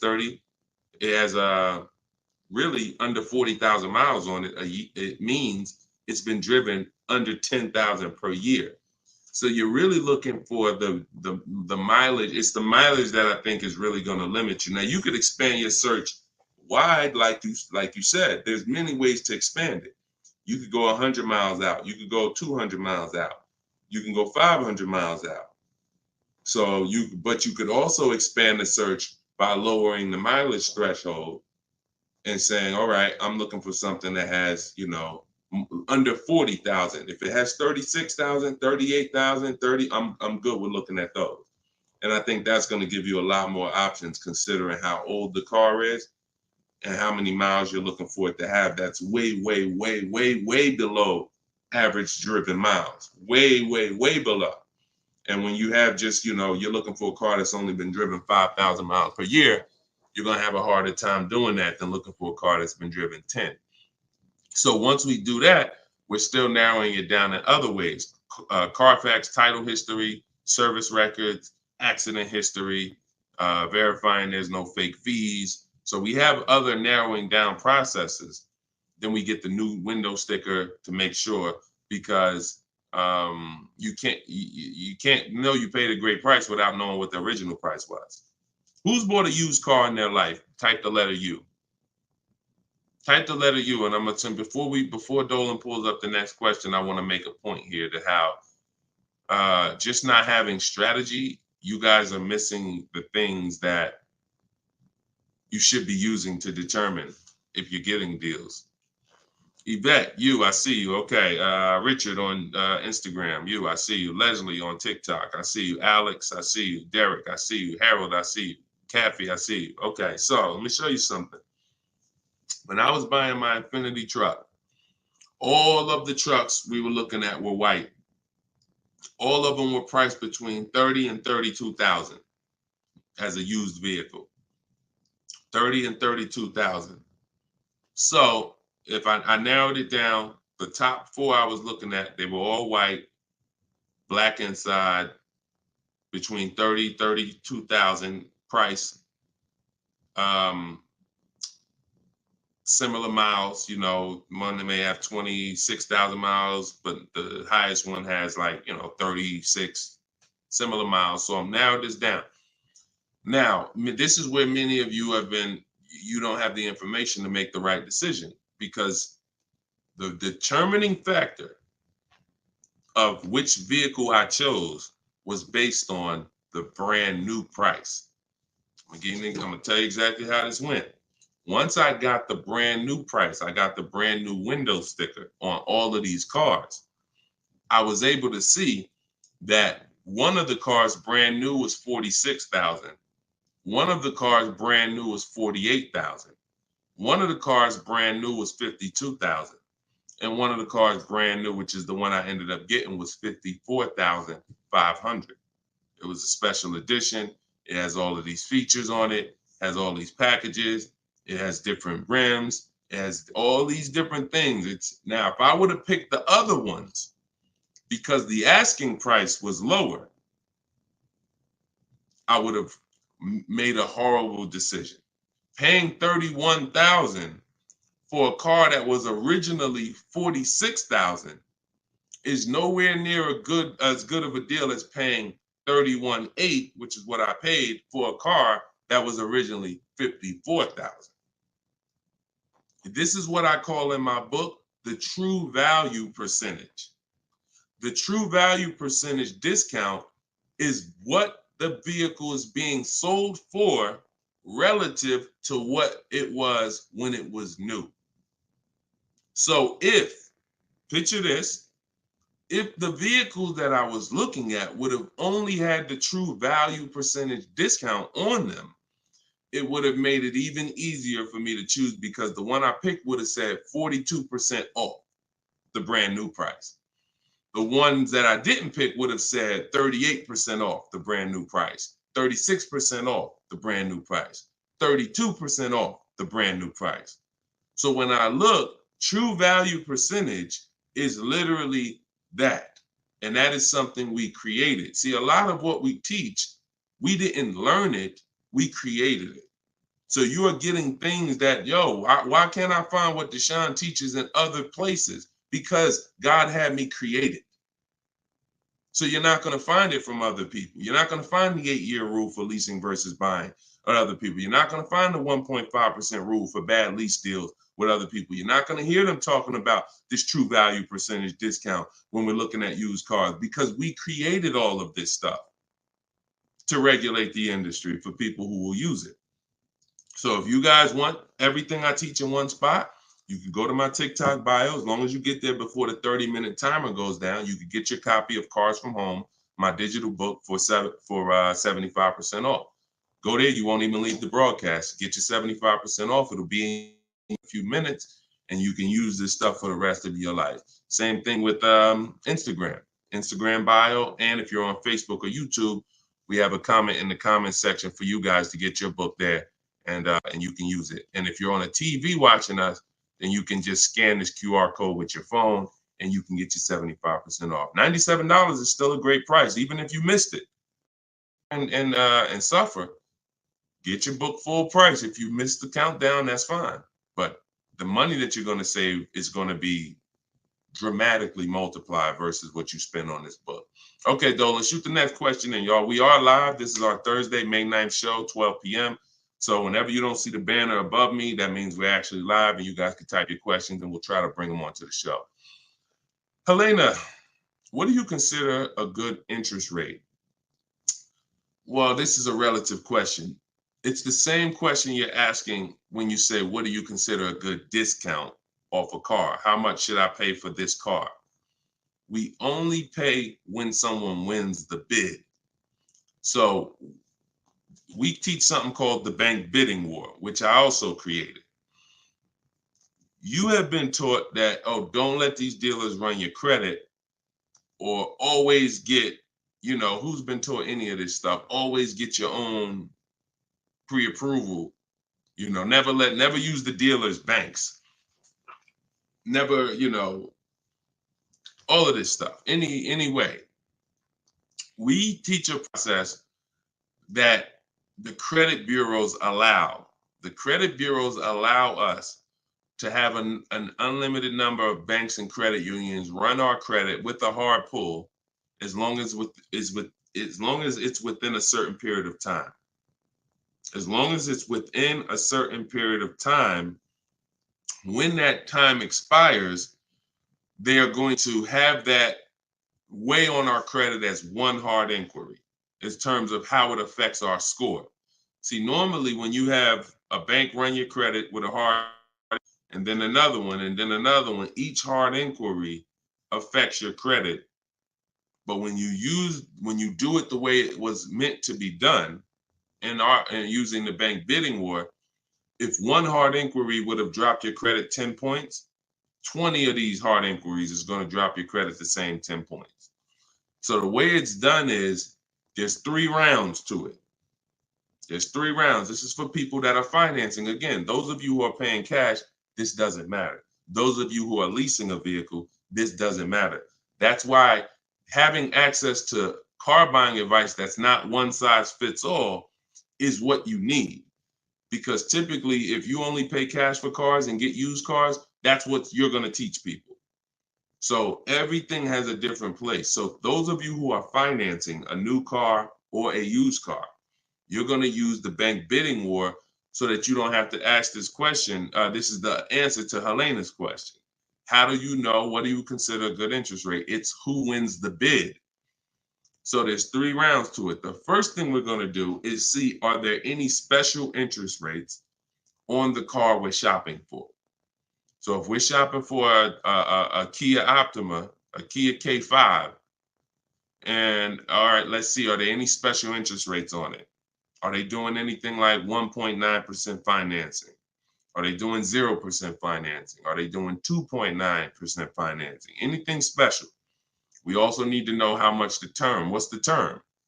Some people only do 0% for 3 years. That means you got to be able to pay the car off in 3 years or you can't take the deal. If it's 0% for 60 months, that's different. You got a 0% 5-year loan. You got 0% 6-year loan. So we need to see, is there anything special on the car? We do that for new and certified pre-owned if we're looking for a certified pre-owned. Now, if we find something, sometimes that could prevent us from even needing to do any other interest rate shopping. If they're doing 1.99 for 60 months, you're not going to find better than that. No bank is going to do better than that. So that's why it eliminates the rest of the rounds in the bank bidding war. Eliminate it. But let's just say that there are no special interest rates.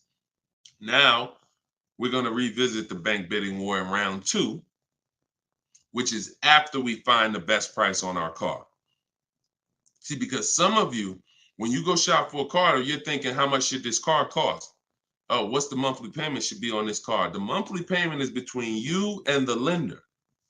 It's not between you and the person you're buying the car from. See, this goes back to our point, which is you must set up your car buying transaction from who you're getting your loan from. The process of shopping for the best price on your car is different, or should be different. If you listen to me, it will be different than the process of you getting the best price on your loan. The best price on my loan is a different process than getting the best price on the car I'm buying. So now, once I start now looking for my car, getting my bids, get the best price on my car, now it's time to come back and get the loan involved. See, many of you are focused on what the best monthly payment is on the car, but you're not focused on finding the dealer that has the lowest price. That's focus number 1. Before we think about what is our monthly payment, we are thinking about what is the dealer, what's my process for finding the dealer who's going to sell me this Kia K5 for the lowest price, who's going to sell me this $40,000 car for the lowest price. Once I find that dealer, Now it's time for me to come and get start shopping for my loan. See, and the reason why this works so well is because there's a process to it. We're not winging this. The reason why any fighter who goes into a fight and they're winging it, they are in a position of struggle. We don't wing it. That's why when you see my 7-step process in my book, it's 7 steps.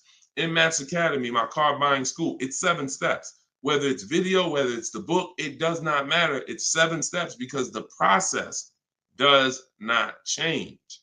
A process should not change based on whether you want a new car, used car, a lease, a luxury car, an exotic car. It shouldn't change. So once you find the best price on the item, now you're coming home and you are going to now contact online banks, your bank, your credit union, and you're going to get all their offers. This is round 2 of the bank bidding war. Round 1 is any special interest rates on the car. No? All right.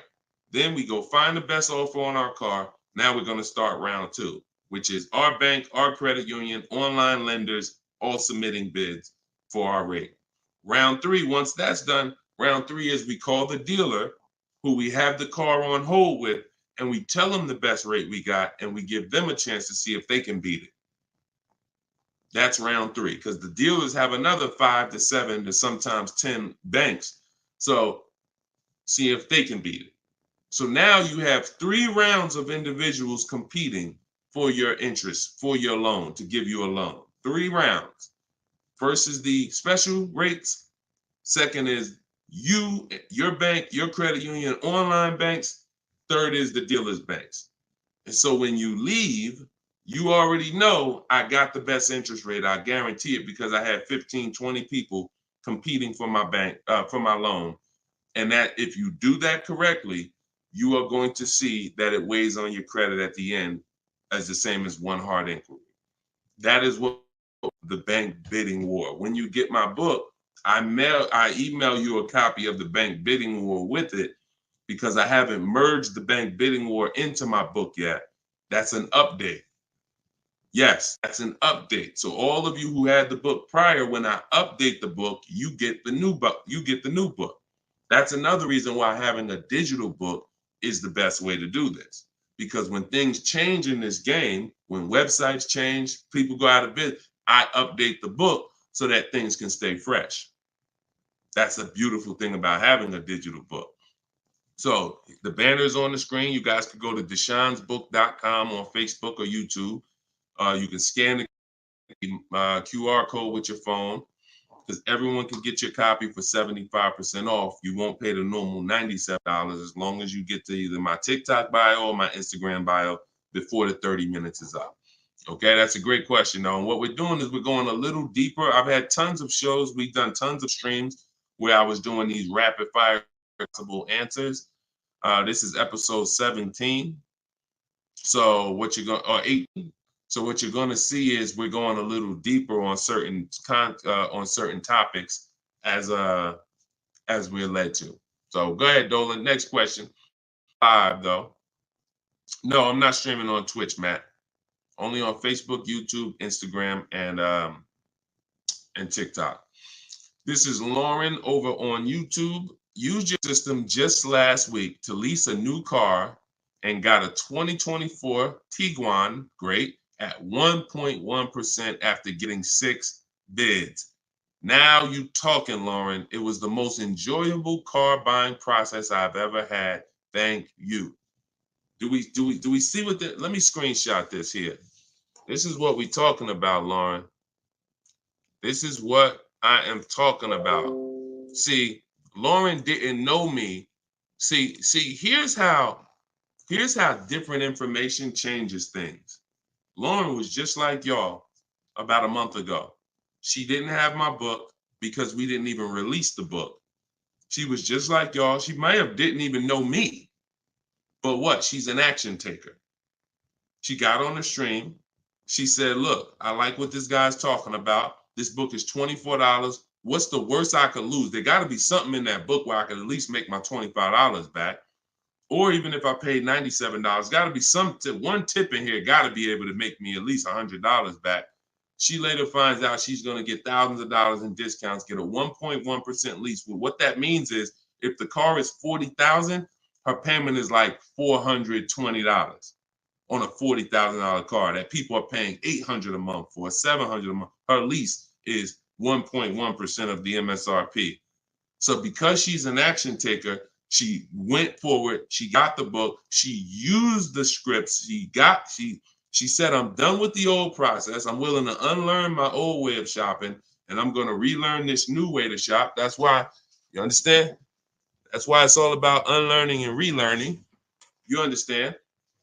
And she's able to reap the rewards of not just saving the money, but receiving empowerment. Because this is the only way to car shop empowered. You could go negotiate. Not only are you not going to get the money off that we're getting, because if you're negotiating with an 80% dealer, there's no way for you to get these prices. So if you're in a dealer, yeah, they'll take off money for you, but their price was so high to begin with that when they take off the money, you're still higher. An 80% dealer is the overpriced dealers. You can't negotiate them down to the best price. So even if you did that, you still wouldn't have the empowerment of letting the business come to you. See, you're empowered when you're sitting at home and the business is coming to you. You're in control. And the only way to do that is with bids. So congratulations, Lauren. Enjoy your new Volkswagen. Beautiful vehicle. And I'm so glad to hear that you trusted the process and you have reaped the rewards. Congratulations. God bless you. All right, Dolan, go ahead. Throw the next one up. We are live, y'all. This is our Thursday, May 9th, 12 p.m. live stream. So if you don't see the banner over my head, we are live. You can ask your questions. We'll try to get them in the show. Wanda Lopez Smith on TikTok. Leasing companies not allowing third-party buyouts. Yeah, I explained that. If we have a third-party restriction, we're going to sell it to a local dealer. But we still get bids. We still need to get bids from the online car buyers to know if we have equity. If we have equity and we have a third-party restriction, we're going to sell it to a used car. Like if I had a BMW and there's a third-party restriction, I'm selling my BMW to a BMW dealer. I have a whole script in my book for how we do this. We talk to used car managers, and I'm going to have a used car manager buy it. See, some of you bought your car because you saw the third-party restrictions and you bought it and resold it. I don't like doing that because when you buy it and resell it, you have taxes, you have fees that you're going to pay. When you sell to a local dealership, sometimes they don't pay the taxes and there's no fees. So buying and reselling, you're eating up like probably $3,000 or $4,000 of any equity you would have. So yeah, we've been getting out of that. We've had a process for third-party restrictions since they started them in 2021. We've had a process for how we were going to sell our cars and get our equity, even with third-party restrictions. So that's never stopped us. Never stopped us. Good, great question. People like the live view have no clue how valuable his information is. Appreciate you, Belle. Thank you so much. Only people that know how valuable the information is people who use it. People who watch, there's a saying, you can't be a hearer of the word. You want to be a doer. A doer. A lot of people hear. A lot of people hear because we want our ears tickled. But it's the doing that leads to the savings. And in our case, what we're asking you to do is easy. It's just your programming and your fear of a process. See, it's an unknown hell. I mean, an unknown heaven is what we have over here. But you have a known hell. Sometimes what you know is so comfortable, even though it's hell, but it's you know it. You're comfortable with it. You're comfortable with the discomfort of car shopping. So this is what, Deshone, everything you're saying, that sounds hard. Sitting at home and doing these copy and paste things and having this, that sounds hard. That's just your fear. That's your programming talking to you. That's not reality. Because in reality, you see people like Lauren who just came on And you see, this is the easiest way she's ever bought a car in her life. This is the most money she's ever saved in her life. Look, you got people like, look, Matt, happy to share. I've officially graduated. Huge thank you to Deshone, building such a great system, answering all my questions along the way. Lease details. He got a $56,000 Hyundai Palisade calligraphy, 1.28% lease. Highest quote was $1,167 a month. He got his for $719. The highest quote he got from an 80% dealer was $1,167 a month. He got his for $719. Sitting at home, getting bids. So for those of you who want to know, like, I do have a car buying school. It's called Maps Academy. You want to know more about it? We have a comment in there. You can attend my free masterclass. I don't let anybody in my school who has not gone to my masterclass. Everything you're doing raw and buying, selling, and leasing cars. So there's a comment in there for the comment section, and we have a link in my bio for you as well, who, if you think, you know what, I want to see about his online buying school. I don't care, because the system that Matt says, Deshone, thank you, Deshone, for building such a great system. The system is the same. So, but you have to be an action taker. And because the system is simple, and it's in video form, and it's in book form, and it's in my free live video, my free streams, you just get it where you could get it. But there's no excuse for sitting at home car shopping the old way anymore when this information is available and it exists and it's 3 years old. This isn't new. We have hundreds of people. You're not let me take a chance and see if this will work. That ship has sailed long time ago. Long time ago, that ship has sailed. But the action takers are going to win, not just the hearers. People listen, oh yeah, this sounds good. Of course it sounds good. But you won't reap the results until you become an action taker on the information. Okay, so those of you who want the book, it's in my TikTok bio, it's in my Instagram bio. You'll have access to these strategies for the rest of your life. All right, Dolan, shoot the next question up. We got some great questions coming in today.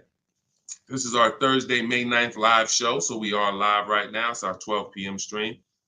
Melanie from TikTok, what do you recommend for a young adult that is first-time car buyer that has no credit? I would recommend you save up. You get something that we call a smart car. That's not one of those little cars that you heard. It stands for saving money at the right time. I got a car that's my point A to point B car because I work from home. I got a car that was literally $4,000. I got it from a grandfather over in South Orange. He was 98 years old, and he still drove until he couldn't drive anymore. Car had 72,000 miles on it, and I got it for $3,750. Literally, I got it a year ago, so that was it was an 08 Pontiac G6, 70,000 miles. And that's something that I drive from point A to point B whenever I want to do my run. Because again, I work from home. Most times we take the truck, but if my wife's out, I'll take the car. But I didn't need to spend $10,000, $15,000, $20,000 on a car that I'm driving twice a week. So what I would tell you for you is, if you need transportation, you want to get it reliably, save up some money, get yourself a private party sell on Facebook, pick it up for a couple grand, but you have to be diligent. You want to find it from an owner. You want to find it from an owner who's not driving too much, who maybe they got a second or third car in the family, and that you don't want to deal with these dealers on Facebook Marketplace perpetrating as owners.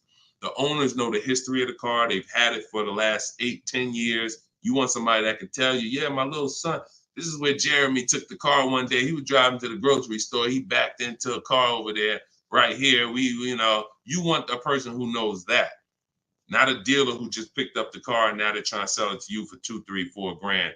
So that's what I would be doing. I would be getting me a very reliable, inexpensive car that I can actually get to work with, make more money. And then once I make money, I will be choosing whether I'm buying or leasing based on if I'm going to keep the car for 8 more years. Whenever you get into spending real money on cars, over 12, 15 grand, this is when you start wanting to ask yourself, am I going to keep this car 8 years or not? Because once you get these cars and build up your credit, Melanie, another thing you should be doing is getting a credit card, not using it, pay it off every month, spend $20 on it, pay it off so you can get your credit up to a 700 score. You could be at a 700 score lightning fast before the next 12 months. So now what you want is you want a car to drive, get you to where you're going, but then you want to be building your credit now. So now when you're like, okay, I got a job, I'm making money, I want to get me a different car. Am I going to buy it or lease it? And if you're not keeping it 8 years, you want to go for the lease so that you could drive a brand new car for pennies on the dollar, as long as you keep following what we're teaching and getting great lease deals. But if you're keeping the car for 8 or more years, then you would go and you would buy a car, not lease it. But in order to do that, you want to set yourself up and get yourself up to a 700 credit score. So you should follow somebody like Shonda Martin. She's on all the platforms. Shonda Martin, this young lady is a guru when it comes to credit. She does a lot of live streams, a lot of Q&As, just like me. But yeah, you got a great path. But don't go out there and do what a lot of people do and finance a car, no credit, your first car, you're going to go buy it. Now you're getting a $20,000 car. You're going to probably pay, $500 a month for it. And now that car is going to be a long-term thing because it's just too expensive. And you just don't follow the traditional route is what I would tell you. All right. I'm glad. It's my daughter. She has a full-time job and now searching for a car. Okay. Perfect, Melanie. I think that's a great plan. Because the thing about that car that you're going to get for Facebook Marketplace is whenever she decides that she's ready to finance or lease a car, she can sell that car and get all her money back. If she finds a great car on Facebook Marketplace for $4,000, $5,000, you guys can sell that car and get the whole $4,000 or $5,000 back. You'll get 80-90% of it back. And I like to get whenever it's going to be a short-term thing, I don't want a car where it's going to be a burden to me later. We want to get a car that does the job now. I know with this Pontiac, whenever I choose to sell it, because I'm actually going to get a car. I've been waiting to get a vehicle that I want for a number of years. And when I do go get that, I'll sell this one, but I'll get everything back that I spent on that car. I'll get it back. So it's just strategic. It's a great way to move when you know these cars are not costing you money. You're breaking even on them, and it's just great. So that's what I would say, Melanie. That's what I would do for my own daughter. Okay, go ahead, Dolan. Shoot the next one up.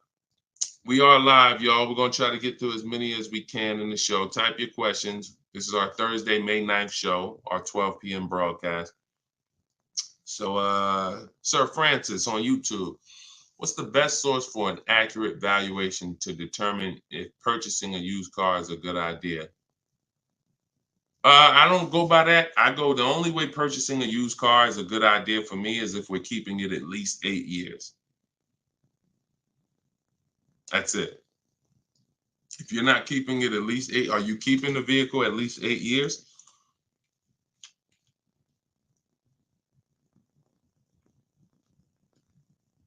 Let's see if we give him some time to answer. Are you keeping the vehicle for at least 8 years, Sir Francis?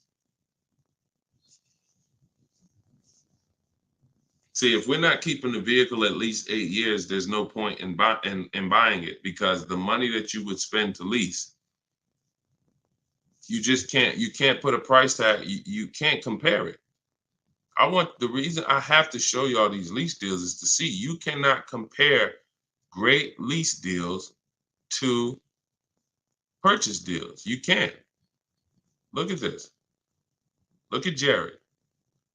Jared followed the leasing like a boss system. The leasing process went quick and exactly like you said it would. Sent the emails. We had multiple offers to work with. Trusted the process. Used the scripts. Got the lowest offer from $565 a month down to $520 with a counter offer. Look, that's probably a $40,000 vehicle. I don't have it up in front of me because I cut the rest of his post off. But look, 1.28, $56,000 vehicle. Even if you were buying a used version of this. So let's just I want to show you this. Let's just say instead of leasing like Matt did here, he got a $56,000 vehicle for $719 a month We already know with $1,000 every, with $100 a month on every $5,000, this $56,000 vehicle is about $1,100 a month. Every $5,000 is $100 a month on a 5-year finance. So $56,000 vehicle, we're looking at literally $1,100 a month, $1,100 a month payment. Let's just say though he bought this car used. He didn't understand leasing. He found a used one. So instead of 56, let's say he gets one for, you know, let's call it instead of 56, he gets 26 grand off. Let's say he gets it for, hold on, let me do percentages. I don't know why I can't do math right now in my head. Let's say he gets it for 38.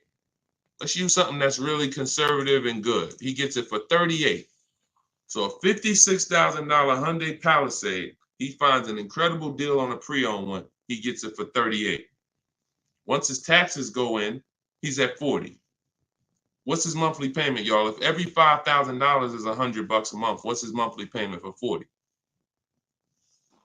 See, it's all about no money down. If you notice, every time we're comparing numbers, we're not putting any money into the deals. See, when you're not putting any money into the deals, you can easily compare the deals. That's why all we do is shop with no money down, because it's easy to compare the deals. In my book is No Money Down Mastery. You're going to find every strategy I teach you doesn't involve money. It doesn't involve money, because when you want to put money down, that's different. But money down should be after you have assessed the deal already. So, those of you who want your copy of Cars from Home, 7 Steps to Saving Time, Money, and Avoiding Dealers, go to my TikTok bio now, get your copy for 75% off. Go to my Instagram bio, get your copy. But look at this. I'm asking y'all, what's his payment? Let's see if we got anybody that chimed in. If he didn't get this brand new one, if he didn't get this brand new Hyundai truck, he got a used one. So instead of 56,000, he got his for 38. Great price. He found one for 38,000, low miles. Now taxes are in, and he's financing 40,000. What's his monthly payment?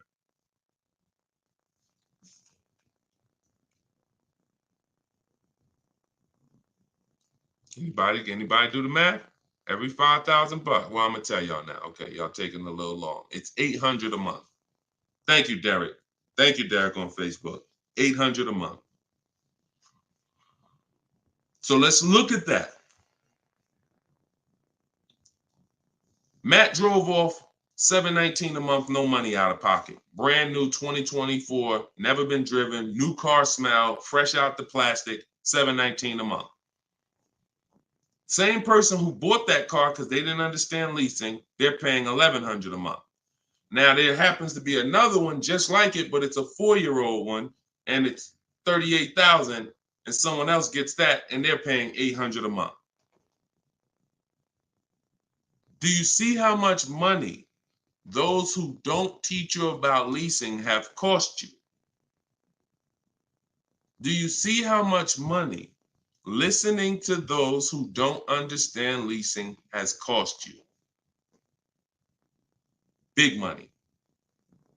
So I'm either driving a used car and I'm paying more than the guy who got the brand new one, or I'm driving a brand new one just like him and I'm paying $400, $500, $600 more than what he's paying because I bought the car. Now, when do the people who buy win? When do they win? 8 years down the road.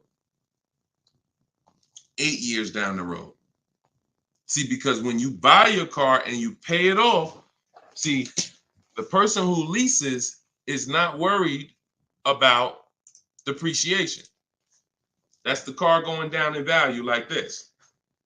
The person who leases is not worried about depreciation. They've already beat it because their lease payment is so low. Their lease payment is so low, they're paying less than what the car's normal depreciation would be. So they beat it with a great lease deal.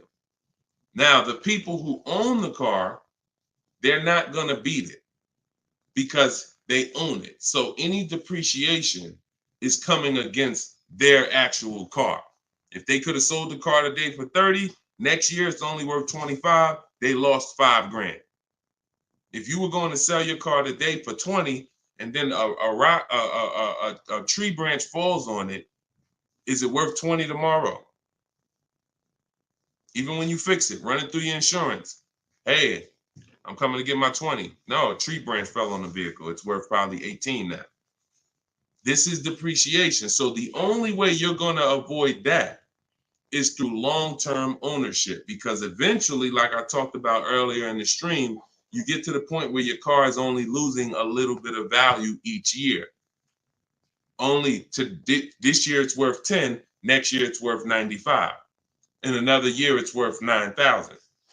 That doesn't happen until you have kept the car 9, 10, 11 years. So if you're not keeping your cars that long, you're losing thousands of dollars not leasing, as I just illustrated with those 3 examples. Okay? So this doesn't change. I don't care whether it's Lamborghinis. I don't care whether it's Rolls Royces. The principles do not change. Derek on Facebook. If a manufacturer is offering a very low IR through their direct financing for well-qualified buyers, is there something I should look for on my credit report to know whether I should apply and let them run my credit versus using the pre-qualified offer I have from my credit union? Yeah, most people are going to qualify for the special rates. If you have fair credit, good credit, most people are going to qualify for the special rates because it's not super tier. Super tier is like A1 or A9 in the business world. That's super tier. Most of them are tier 1. So a tier 1 approval is really going to be if you have, 680 credit score and above. If you've had a car loan in the past that you paid well, you should be able to qualify for those special interest rates. Those are not super hard to qualify for. And if it's something under 2.9, you're typically not going to see that coming from a credit union or a bank, not in this market. Not in this market. So yeah, it's a good question though. But that's round 1 in the bank bidding war. So it's important for you guys to know that whenever you see a special interest rate offer, in many cases, it's not hard to qualify for. You don't need perfect credit. 680, 700 and above, you should be fine. All right. So, all right. Let's go, John Tez on YouTube. I'm interested in getting a 23 Charger Scat Pack, trading a 2022 Camry. This is a disaster. This is a disaster. Dealer wants 56 for the car, but it's been on the lot for 220 days. What do you think I could get them to lower it to? Well, I'm going to just tell you honestly, why are you trading in a 2022 vehicle? First of all, if you paid cash for that car, you wouldn't be trading it in, because once you see what it's worth and what you're getting in 2 years, you've had the car for less than 2 years. See, there's something, here's what we're not getting. The reason why I hold this up is for y'all to see that you cannot trade in cars this fast and have it be and have it. And I want y'all to know we are 100% live right now.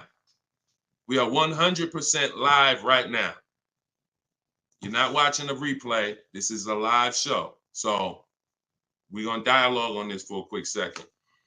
You should not, if I show this so y'all can understand the value of your car is dropping like this the first year, 2 years, 3 years. You think that you could buy a car here for $35,000, turn around, trade it a year later, and it's only worth now $27,000, and you're just going to flip and take that $7,000 loss in depreciation. You are going to absolutely lose your shirt. And the only way that you actually don't realize how much you're losing is because they hide it in your monthly payment, because you're a payment shopper. Just get me to this payment.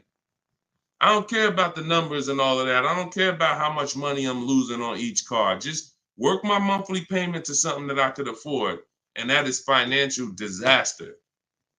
Because there is no way, if you were coming and you were writing a check for this, if you came in and you bought that 2022 Camry and they said, okay, it's going to be 35 grand, you know, whatever, and you wrote a check for it, and then you came back a year later and you said, all right, well, what y'all going to give me for my 22 Camry? And they said, all right, well, we can only give you 25 for it.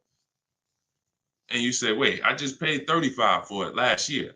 You ain't giving me no 25 for it. You would never take that. But payment buyers take those deals all the time, because what they do is they give you the same 25, but when they finance it and stretch the loan out, they're like, see, and your new monthly payment is only $50 more than your old car. And you like, man, this sounds like a good deal. It's a horrible deal. It's not even a deal. It's a horrible offer, but you're not trained to see it. So whenever I see somebody who's switching from cars that are less than 2 years old to a brand new car, you're not talking about leasing it. So you're still in the mindset of, oh, I could buy cars, switch them, buy cars, switch them, buy cars, switch them. You absolutely are losing thousands of dollars on every single car you buy. So if I wanted to do what you were doing, replace my 2022 Camry with a Charger Scat Pack. And first, you're buying another pre-owned one too. You're buying another pre-owned one. So you're asking, all right, I want to replace this 2-year-old pre-owned car that I got, and then I want to buy another pre-owned car and replace that one. But you're not looking at the fact that the 1-year-old Scat Pack you're trying to find is so rare. When you find it, you're most likely going to overpay for it. Because who has 1-year-old Scat Packs? Who has 1-year-old Dodge Charger Scat Packs? How would that vehicle even end up on a dealer's lot? You only get the cars on dealers' lots one of two ways. The dealer has to buy them from auction, or buy them from one of their customers, or at the end of a lease, the person returns the car. So people are not usually trading in a 1-year-old car. So if it has been on the dealer's lot, maybe it's because it's a leftover model. And if it's a leftover model, you don't have anything to compare it to see how much you should be saving. So what I would be doing is, before I buy a 1-year-old Scat Pack, I would see what's the market on a brand new one. This is so important. This is so important because this is financial intelligence. Look at this. If I would have walked in, this is Sean. Sean got an F-150 Lightning $73,000 vehicle. He ended up saving $20,000 on the vehicle. Brand new one. Same thing with Kimberly. She got a Maserati. You can see here, what does it say? Total savings, $20,700. 2023 Maserati Greco, $86,000 vehicle. They took off $20,700. That's the new one. So what happens if she would have bought a used one, 1 year old, and she saved 20 grand? She might have thought that was a great deal. Man, I got a 1-year-old Maserati. They took off 20 grand from me. Not if she didn't know that on a brand new one, she could have got 20 grand off. So whenever you're buying a car that new, you need to know what the brand new market is to know, all right, if I can save 10 grand off a brand new one, then how much should I save off the 1-year-old? I should save a lot more than that. See, and you have a lot of things that you moving in a way that I would tell you need a system, because it's hard for me to explain to you everything you are doing and a way you're approaching this, how you're going to overpay by thousands and thousands of dollars. You haven't talked about leasing versus buying. You're not talking about shopping for cars in a way where you can actually see multiple offers. You're talking about buying a 1-year-old pre-owned car without looking at what the market is. How do I know a good deal on a 1-year-old one? There's not enough vehicles out there for you to know a good deal on a 1-year-old, which means the only way I'm going to know a good deal on a 1-year-old one is I need to know what a good deal is on a new one. And if a good deal on a new one saves me 15 grand, then that means on a 1-year-old one, I need to save like 20 to 25. There's not enough vehicles for you to do that. So you should really be looking at following a system, learning about leasing versus buying. Are you keeping the next car 8 years or not? If you're not keeping the next car 8 years, you shouldn't be buying, you should be leasing. Because I don't care what you get the price for on the Scat Pack, you are gonna overspend compared to someone who goes and leases their Scat Pack and gets a great deal on it. So we got to slow down and look. Most times we're approaching car buying like grocery shopping. We're trying to get our car deal done the same time as a grocery shopping visit. 2 hours, 3 hours. We're at the grocery store more than we're planning our car purchase. And the only way you're going to save money is to take your car buying process seriously. If it's just like, nah, Deshone, it ain't that big of a deal, then go ahead and go give them 15, 20 grand. But I tell you what, somebody like me, somebody who's listening to me, who get in the same car that you're getting, and they say, man, so funny, Deshone, I'm in the same position as that person is in. I got a Camry too, and I want to replace it too with a Scat Pack. But I'm gonna use your strategies. I'm gonna assess my old car, get bids for it. I'm going to determine leasing versus buying, and then I'm gonna shop for my car. That person will save 5 to 10 grand more than you, minimum. Minimum. I'll put any amount of money on it. I put any amount of money on it. So slow down and answer this question first. How many years are you keeping the next car? If the answer is not 8, don't think about buying it. Don't think about buying it. My goal is to shop for my most aggressive lease on my next car. If I'm buying it and I'm keeping it over 8 years, then I'm buying it. I'm not buying a car that I'm not keeping more than 8 years. Not no Scat Pack, not no Dodge Challenger, not no Toyota Camry, nothing. If I'm not keeping it 8 years, I'm not buying the car. Lease deals are too great. It's pennies on the dollar when I learn to get them. So everything I'm teaching y'all is out of my new book, Cars from Home. It's a digital book. It's called 7 Steps to Saving Time, Money, and Avoiding Dealerships. You can get your copy for 75% off in my TikTok bio. The price of the book is $97. That is the price. But you can get it for $24 if you get to my TikTok bio before the 30-minute timer expires. If you get to my Instagram bio before the 30-minute timer expires. We have a link in the comment section on YouTube and Facebook. You can go to deshonsbook.com, or you can scan this QR code with your phone and you can get your copy for 75% off. So use it. Make sure you send me your success stories. Continue to send me your success stories so we can bring them onto the show. That is a step-by-step system. There's nothing left to chance. You cannot leave anything to chance when it comes to car buying. Everything that we teach is for a reason. So let's continue to move. You know, we will be back soon for another stream. And catch us later. We're usually live 7 and 12 p.m. So if you're around at 7 p.m., just again, if you don't see the banner above us, that means we're actually live. So jump on and we'll get to it. Everybody else who got your book, enjoy. For those of you who want to attend my free masterclass, Everything You're Doing Wrong, Buying, Selling, and Leasing Cars, you can also go to the comments or to my TikTok and Instagram bio. But you're going to need about an hour. And that's a straight hour of me and my board. And we have a comment for you right here in the Facebook and in the YouTube section. That's me showing you scenarios, going over 23 mistakes that most of you are making that you need to stop making if you're truly going to get below market deals. Okay, so other than that, y'all, get the information. I don't care how you get it. Get in where you fit in. Use it. Keep unlearning. And let's keep saving this money. All right, God bless y'all. See y'all on the next one.